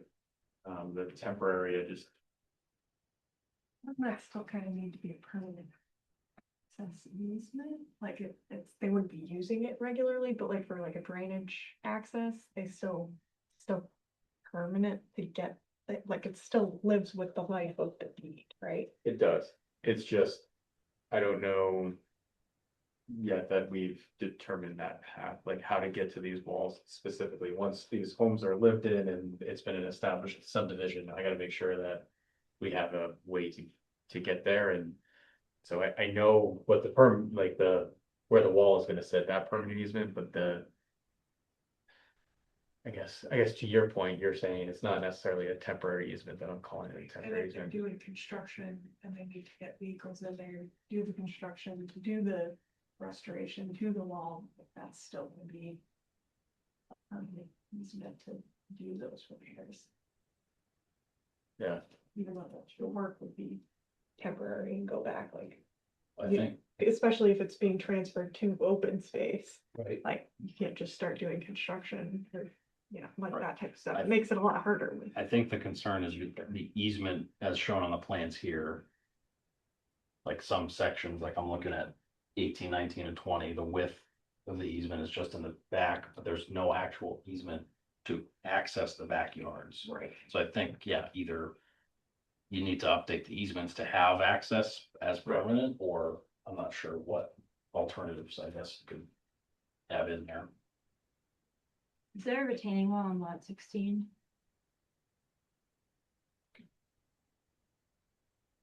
I can tell, I'm just looking at a really thick property line. Ariane, Yeah, I'm gonna have to check out, I gotta be in Boston at 7:30 tomorrow morning in the middle of Boston Longwood Center, so I've gotta get to bed. I just didn't want to disappear without you saying, hey, well, why is my button not voting? It's been very quiet, Appreciate that's that. unusual. So, I probably would have been nervous if he just dropped off. yeah. Okay, have a Didn't good want anybody night. to- Yeah, have a good night, Mike. Thanks, Mike. Thank you, All right, appreciate tomorrow. it. Good Thank Good you. luck, good luck. Thank you very much, keep fingers crossed, hope it's good news tomorrow. Thanks. That's a good point, actually, Ariane, because 16, that's 19. Yeah. Oh, sorry. 16. I also just want to make sure if we're losing Mike, that we're good on. Quorum? You have I quorum? think we should be, but Pam's also not here, so I just want to make sure there's nobody that's missed. There's 5 of us. For some reason, signed I the sheets. think we should be good, but, oh. Thank you. Well, well, since we're not closing the other ones and we're fine for the first two that we closed, that wasn't an issue, Yep. but it just, So this one, I think is in riverfront area, Just the outer. but it's very small Yeah. and no retaining wall. Work previously reviewed. Done under the original plan. What number is this? 16. So kind of bouncing around a little bit. Yeah. Yeah. What was the- I'm gonna be going back to 13, so. So we're not The proposing order anything. are completely No. completely different. Requirement, they're like 3 basically. Yeah, there's probably quite a few that fall in this category of, it's riverfront area, but it's pretty minimal on the very outer periphery. So question related to these that are riverfront and in close proximity to vernal pools. So these are gonna be lawned. Have we considered in the past, talked about restricting fertilizer, that kind of thing as a condition? But I think we brought that up pretty early on, and I Yeah. don't think you guys had any issue with that. Yeah, okay. It was pretty standard at this point. Yeah, especially looking at the grades, they put something there, it's gonna go. Oh, yeah. And then kind of along those lines too, do we restrict, or encourage, complete opposite, flower gardens, vegetable gardens, things like that in these areas? I mean, They have to come. once it's lawn, they can do that. They, as long as they're. more Even than if it's in a buffer zone, Like like, more than 50 feet from the resource area. Well, that's WPA, they still need to come for local works. We don't have that, I mean, that might be something you wanna look at in the future, but Well, right now, we don't have We've that. had similar where people have just come with an RDA and said, hey, is this Yes. something you guys wouldn't want us to do? And I don't know, most of the time we've offered suggestions on how to make it better, and then we say, yeah, go do it. It's should just there not be- outright exempt. should there be language in, I don't wanna say an order of conditions, but it's sort of an HOA that lets people know if they want to do additional work like that in their limited yards? I think it would be, Part of our it would general make more conditions. sense to have the HOA kind of refer them to their order of conditions if they're within the resource area and then because there's not all these properties are within Right. the resource area and they all have different individual criteria, so then it would just refer them to their order conditions and we would have, I think, a more general condition or order conditions of like, don't do anything without comments, I guess. Yeah, I think we have one in our standard set that says like, any additional activity on site requires you to come back in front of something. I forget how it's worded, but I'm pretty sure we have that in there. Cause the reason I'm bringing that up is once, people purchase this, and there's an HOA, it'd be nice if the HOA was, or whoever's on the board of the HOA is aware of these kind of restrictions, or not necessarily restrictions, but, processes if people wanna do things. Especially, I'm just most concerned about those sensitive areas. So as far as the HOA goes, the way this whole Brothers transitions these projects is we sit on the board. We are the HOA and we transition off the HOA as it's sold out.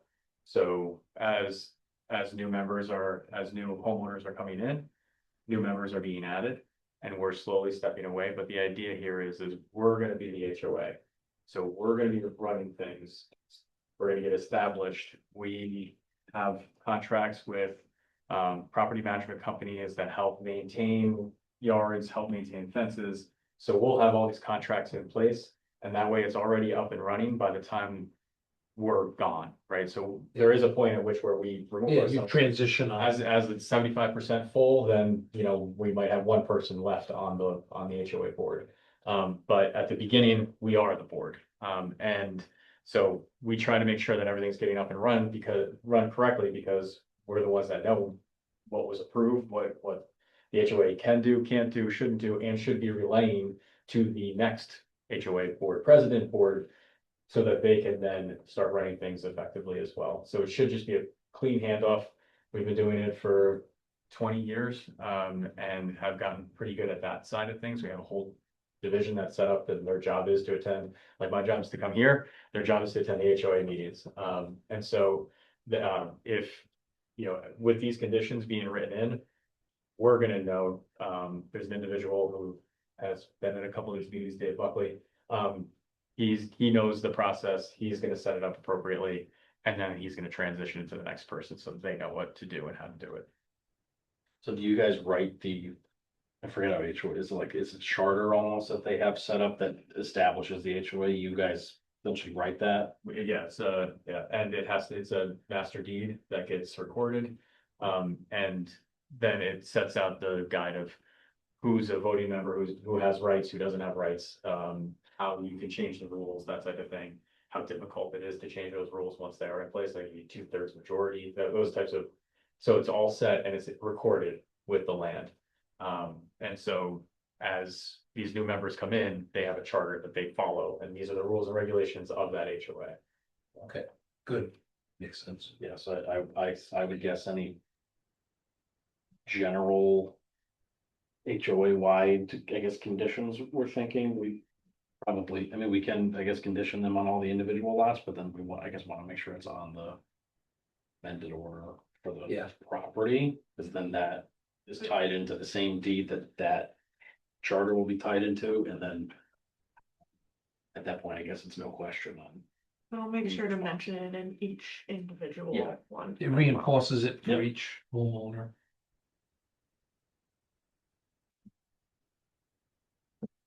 So Hannah, lot 16 is a riverfront area, but it's very small. Is that gonna be a completely different order of conditions for you? It's also up on the screen from. Yeah. I mean, it probably won't be hard, but so that's another one I could probably get drafted for next time, but I would prefer not to close just to make sure we have everything else. Sounds settled. good. Let's just do the 3 buffer zone ones that were easy peasy, and What's the third one? you want, you have as close to 21. 8, 9, and 15. 8, 9, and 15. So I'll just fly through this next batch. They're all riverfront area, just going south of 16. All somewhat similar. Some have retaining walls. Some do not. 1 to 20.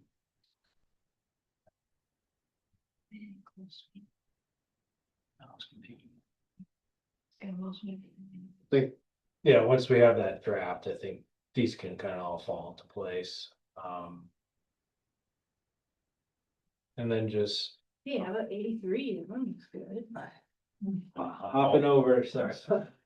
Hopping over to 67, very similar, All so. those late teens and 20s, this one, so yeah. I mean, they're all essentially the same order, just different lots. And this is basically, we're just doing a U around that central perennial stream. This starts to get in a little, eventually we start to get some overlap with 100-foot buffer zone to BBW, but some of these have a little bit more riverfront area because it engulfs the majority of the lot, but. So that lighter green is the 100-foot buffer zone. And what number? This is 80. 80? Really? Oh, that's going back up, okay, yeah, sorry.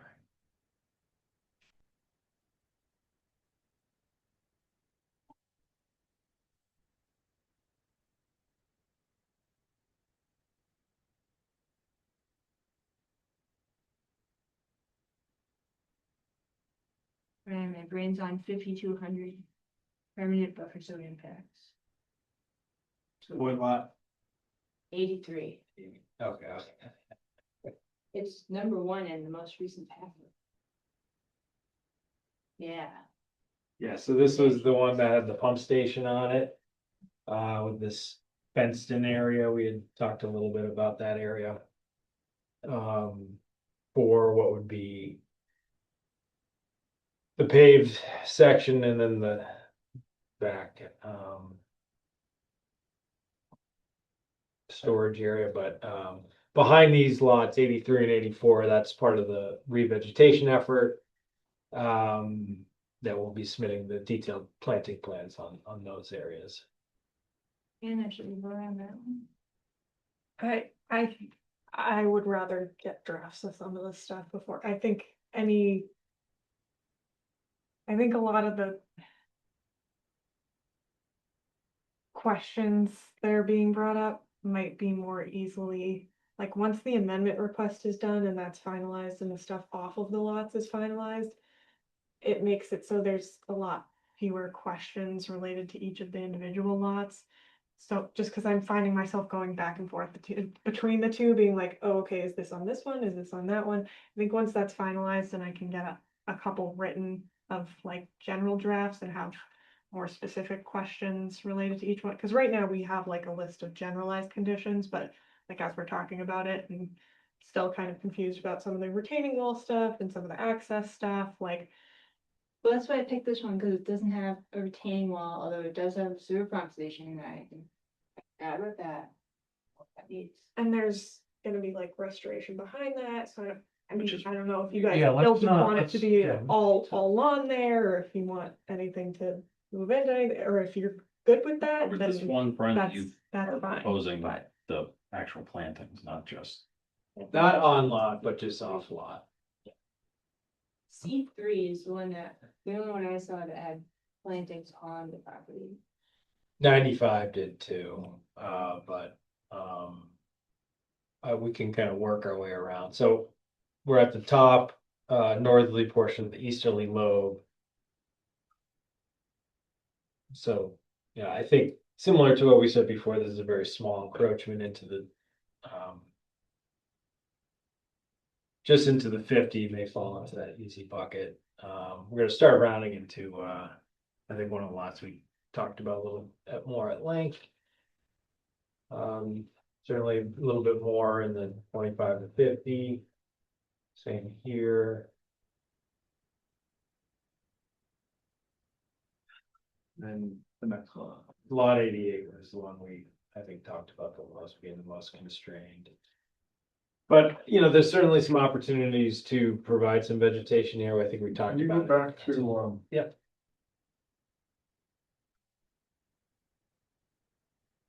Any further? 85? Why in this application are you putting the open space markers there and not on the edge? Because that's where it begins. Okay, I answered it myself.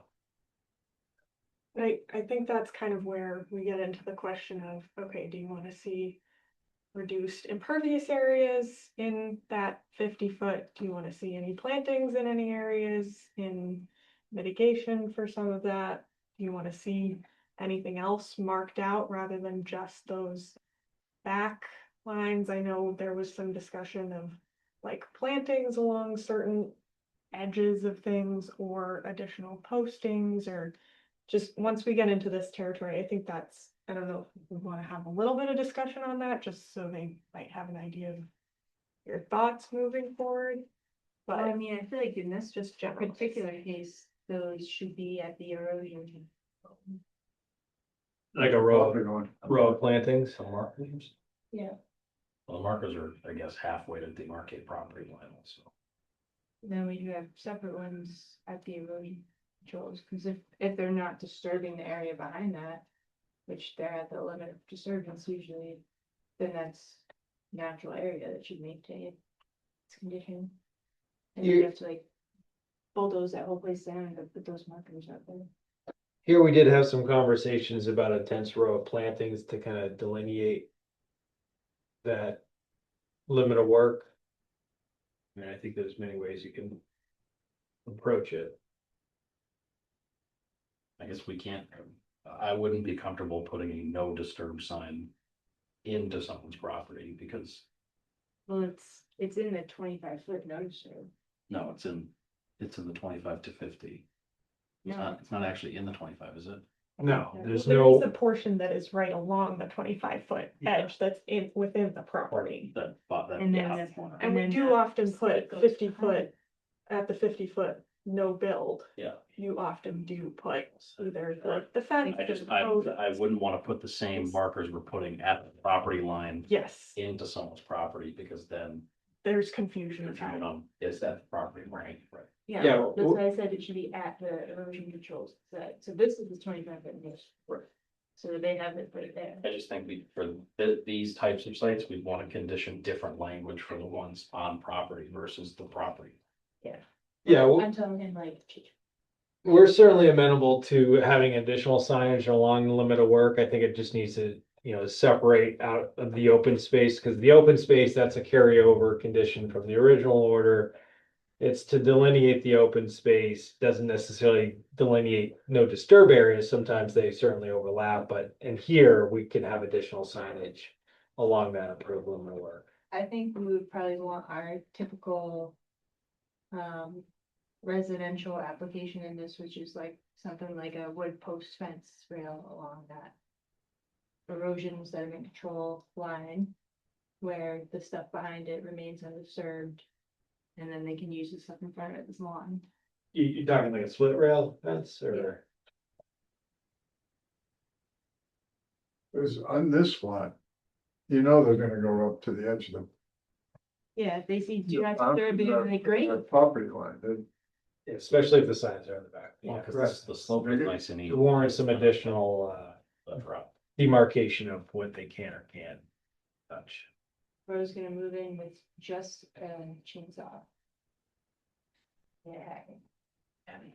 Yeah, that was just kind of my underlying, it's tough when things are so close, because you hate to have too much signage all close to each other, but in my experience, when it is that close, they're like, oh, that's my property line, so it just Oh. extends property Could I line. have a conversation with I'm sure we've had experiences where this has happened before. See what we've done, if it's a split rail fence or signage, one probably looks better than the other, one they probably have had experiences where one's better than the other. If you don't mind, could I ask around and see what we've done in other locations? See if that works. You can always propose something, right? I think we just want, sounds like. Something that says, this is the 50-foot wall line. Yeah, Don't do anything beyond this, and then there's also still the markers that we've already are installing along the property line. where it is so tight, if you don't clearly define the limits, what one does, the neighbors start doing as well, and then you've got a whole string of breaches.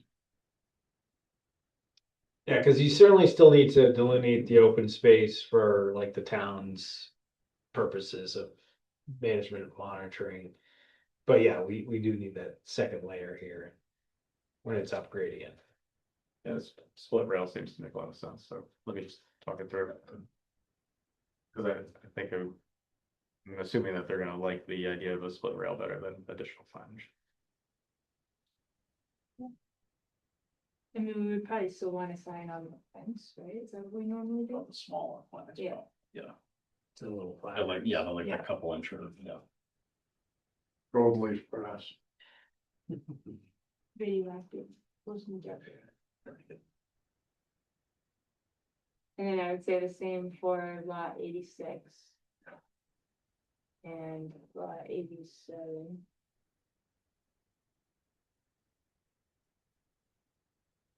Well, go back to December, where are you thinking you'd want that riding? I would want it along the erosion sediment. Okay, okay. Yeah, just tying into that retaining wall on 88. And that could even look really nice. Connecting the two. Even do some sort of angular. Rail fence, goes up and meets it. And If you're already getting quotes for all that metal black fence. Put in the metal black fence. I mean, that might be a little more expensive, honestly, but. Yeah. That's your style. Consistent though. We like the split rail fence to begin with, we've got pushed to that on the planning board side. All the metal, yeah. Sounds like more a safety thing than a looks thing.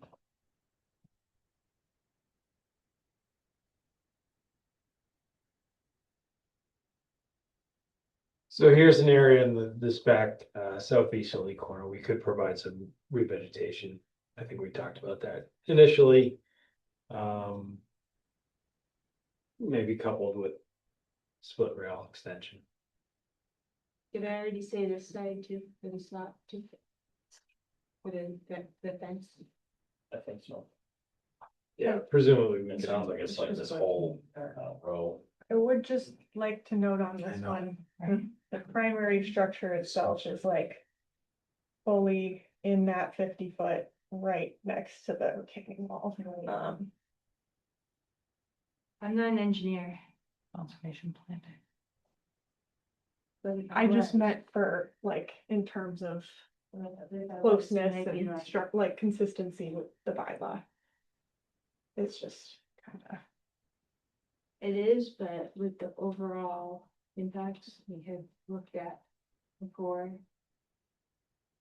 I think it meets, everything's supposed to meet those criteria that we had approved in the original overall plan.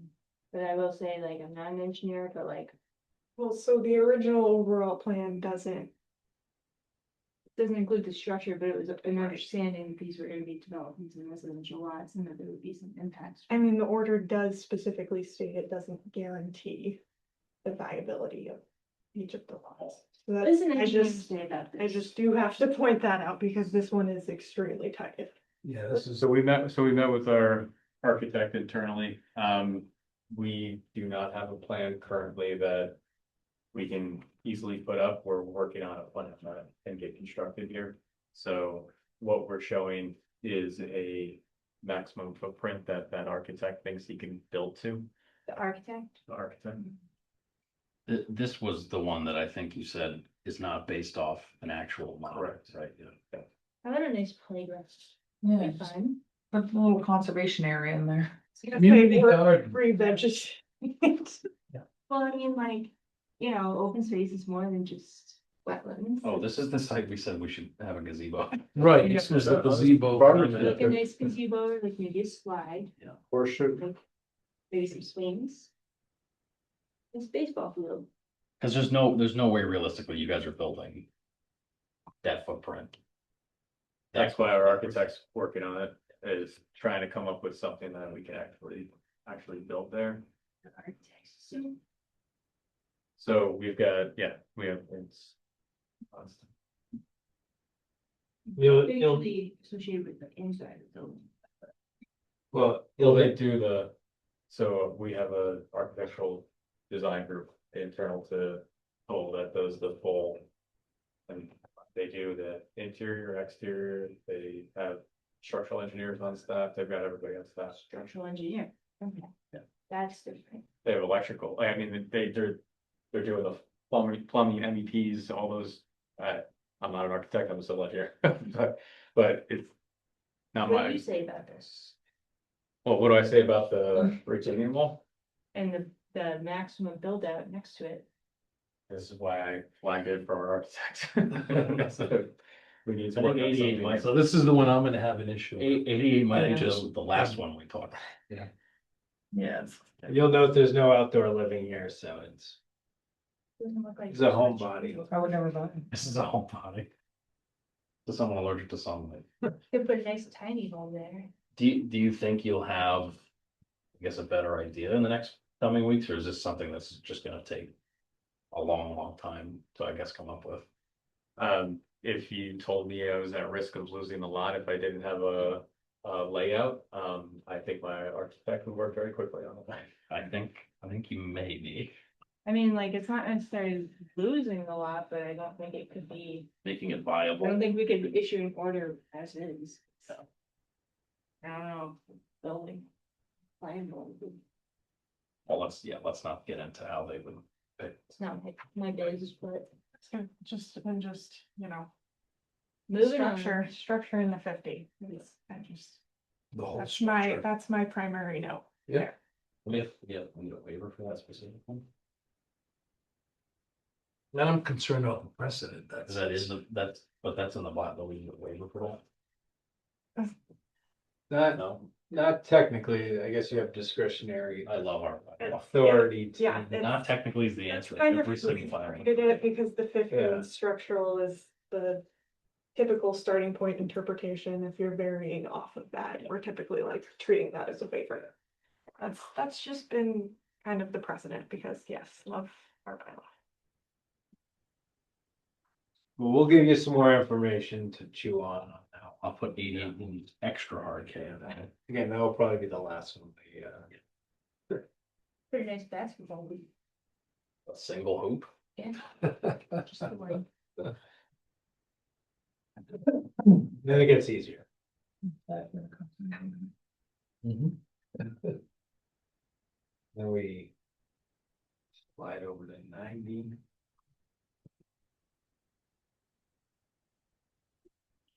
Almost at 90 was just buffer zone, Brian, right? yeah, just a little sliver here. Or 50, 133 square feet.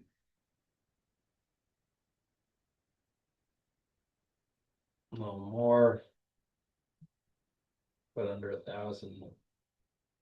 And then 93, and then this is the north of the vernal pool, and then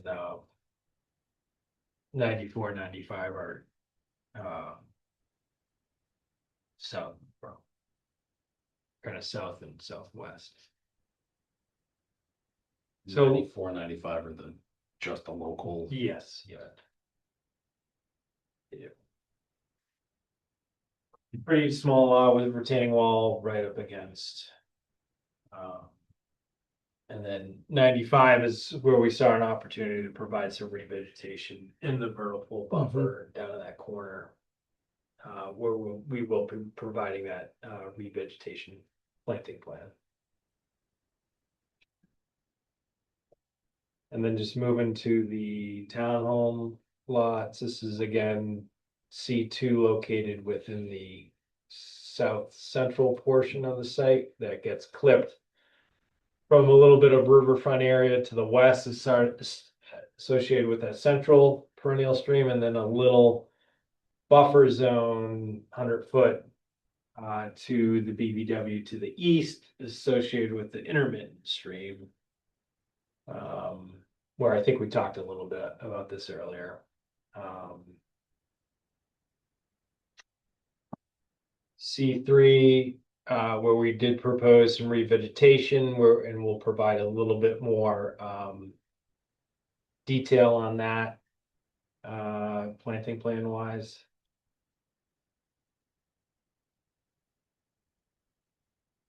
Let's see, just see the extent there. Here, the limit of work does follow the lot line, so that will all be easily demarcated. And then C4, just a small portion in the outer 100-foot buffer zone. North of this is an area we're going to be providing some off-lot revegetation as part of the subdivision wide. That was not included in that sketch I kind of clipped into the letter, but Hannah did point out that we will be providing that detail at the next meeting. So we made it through. Although I don't think we opened the, I think we only opened the single family dwellings. No, No. Did you? it was in the middle. C3. Did you hear us say everything? Yeah, I was speaking like one of those guys. from out. So we got 3 out of the way. I have significantly more easy ones marked out than I do difficult ones. Yeah. So, I guess maybe see how long it takes you to do these 3. Yeah, I think that's gonna be a little bit of a litmus test And to then figure out how. If you think, all right, I can only do 5 or 6 or 10 in about 2 weeks, that at least we know we're not setting you up for failure. Yep. And if your tables, if you want to share through Hannah, or we could just propose what we feel based up tonight, what we feel like the 2 buckets are. It's over your preference. I'm sure you were taking notes on the ones we had. Yeah. questions or concerns about. Phew. All right, so are we gonna continue the remaining ones? Okay, no, I'm gonna make a motion to continue all of the Red Mill on the Charles at Mechanic Street lots except for 8, 9, and 15 to the evening of next meeting, August 12th at 7 p.m. I'll second that. Discussion? Okay, I guess I'll still do roll call. if you- Right. Okay. Nicole? Yes. Okay, Don? Aye. James? Aye. And I. Okay. All right, thank you all. Thanks for spending the 2 hours. That was, Yes. yeah. Yep. Yeah, a little bit. Thank you. We get there. Hey, you got 3 out of the way. Oh, yeah. That's probably 3 more than you thought you were getting. I know, hands thinking, the clock's ticking, no, not completely. Whatever we can do to make it easier, we'll knock them off. That's what I You tried. guys to do, are and then easy to I work realized with.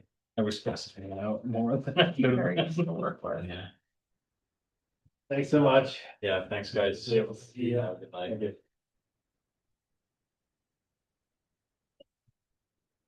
Minutes. Did see. June 24th minutes. So if I phone. I did, I saw a typo. I have to find which one it was. I remember it was like Shay instead of she. I don't know where that was, which one was it?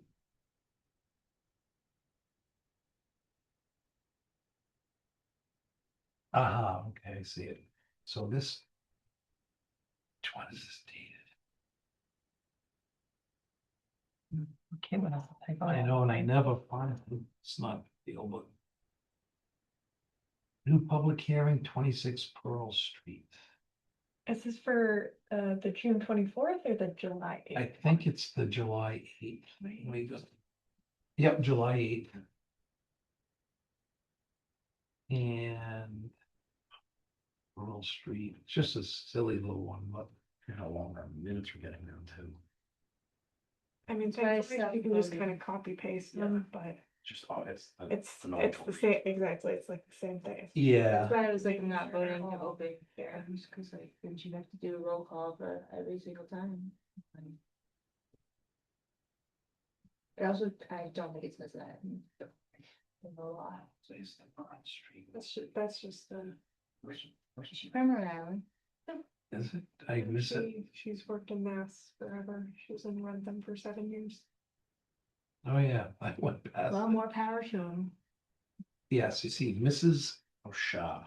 Barton asked the agent if Shaw had any questions. Where's this one? Does she have In It's 26 Pearl Street? or- Yeah, the last part. Yeah, Oh, okay, yep.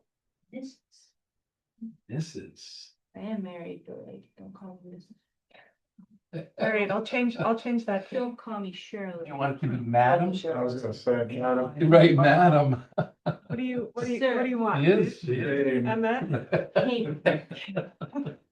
acting chair. Yeah, acting chair.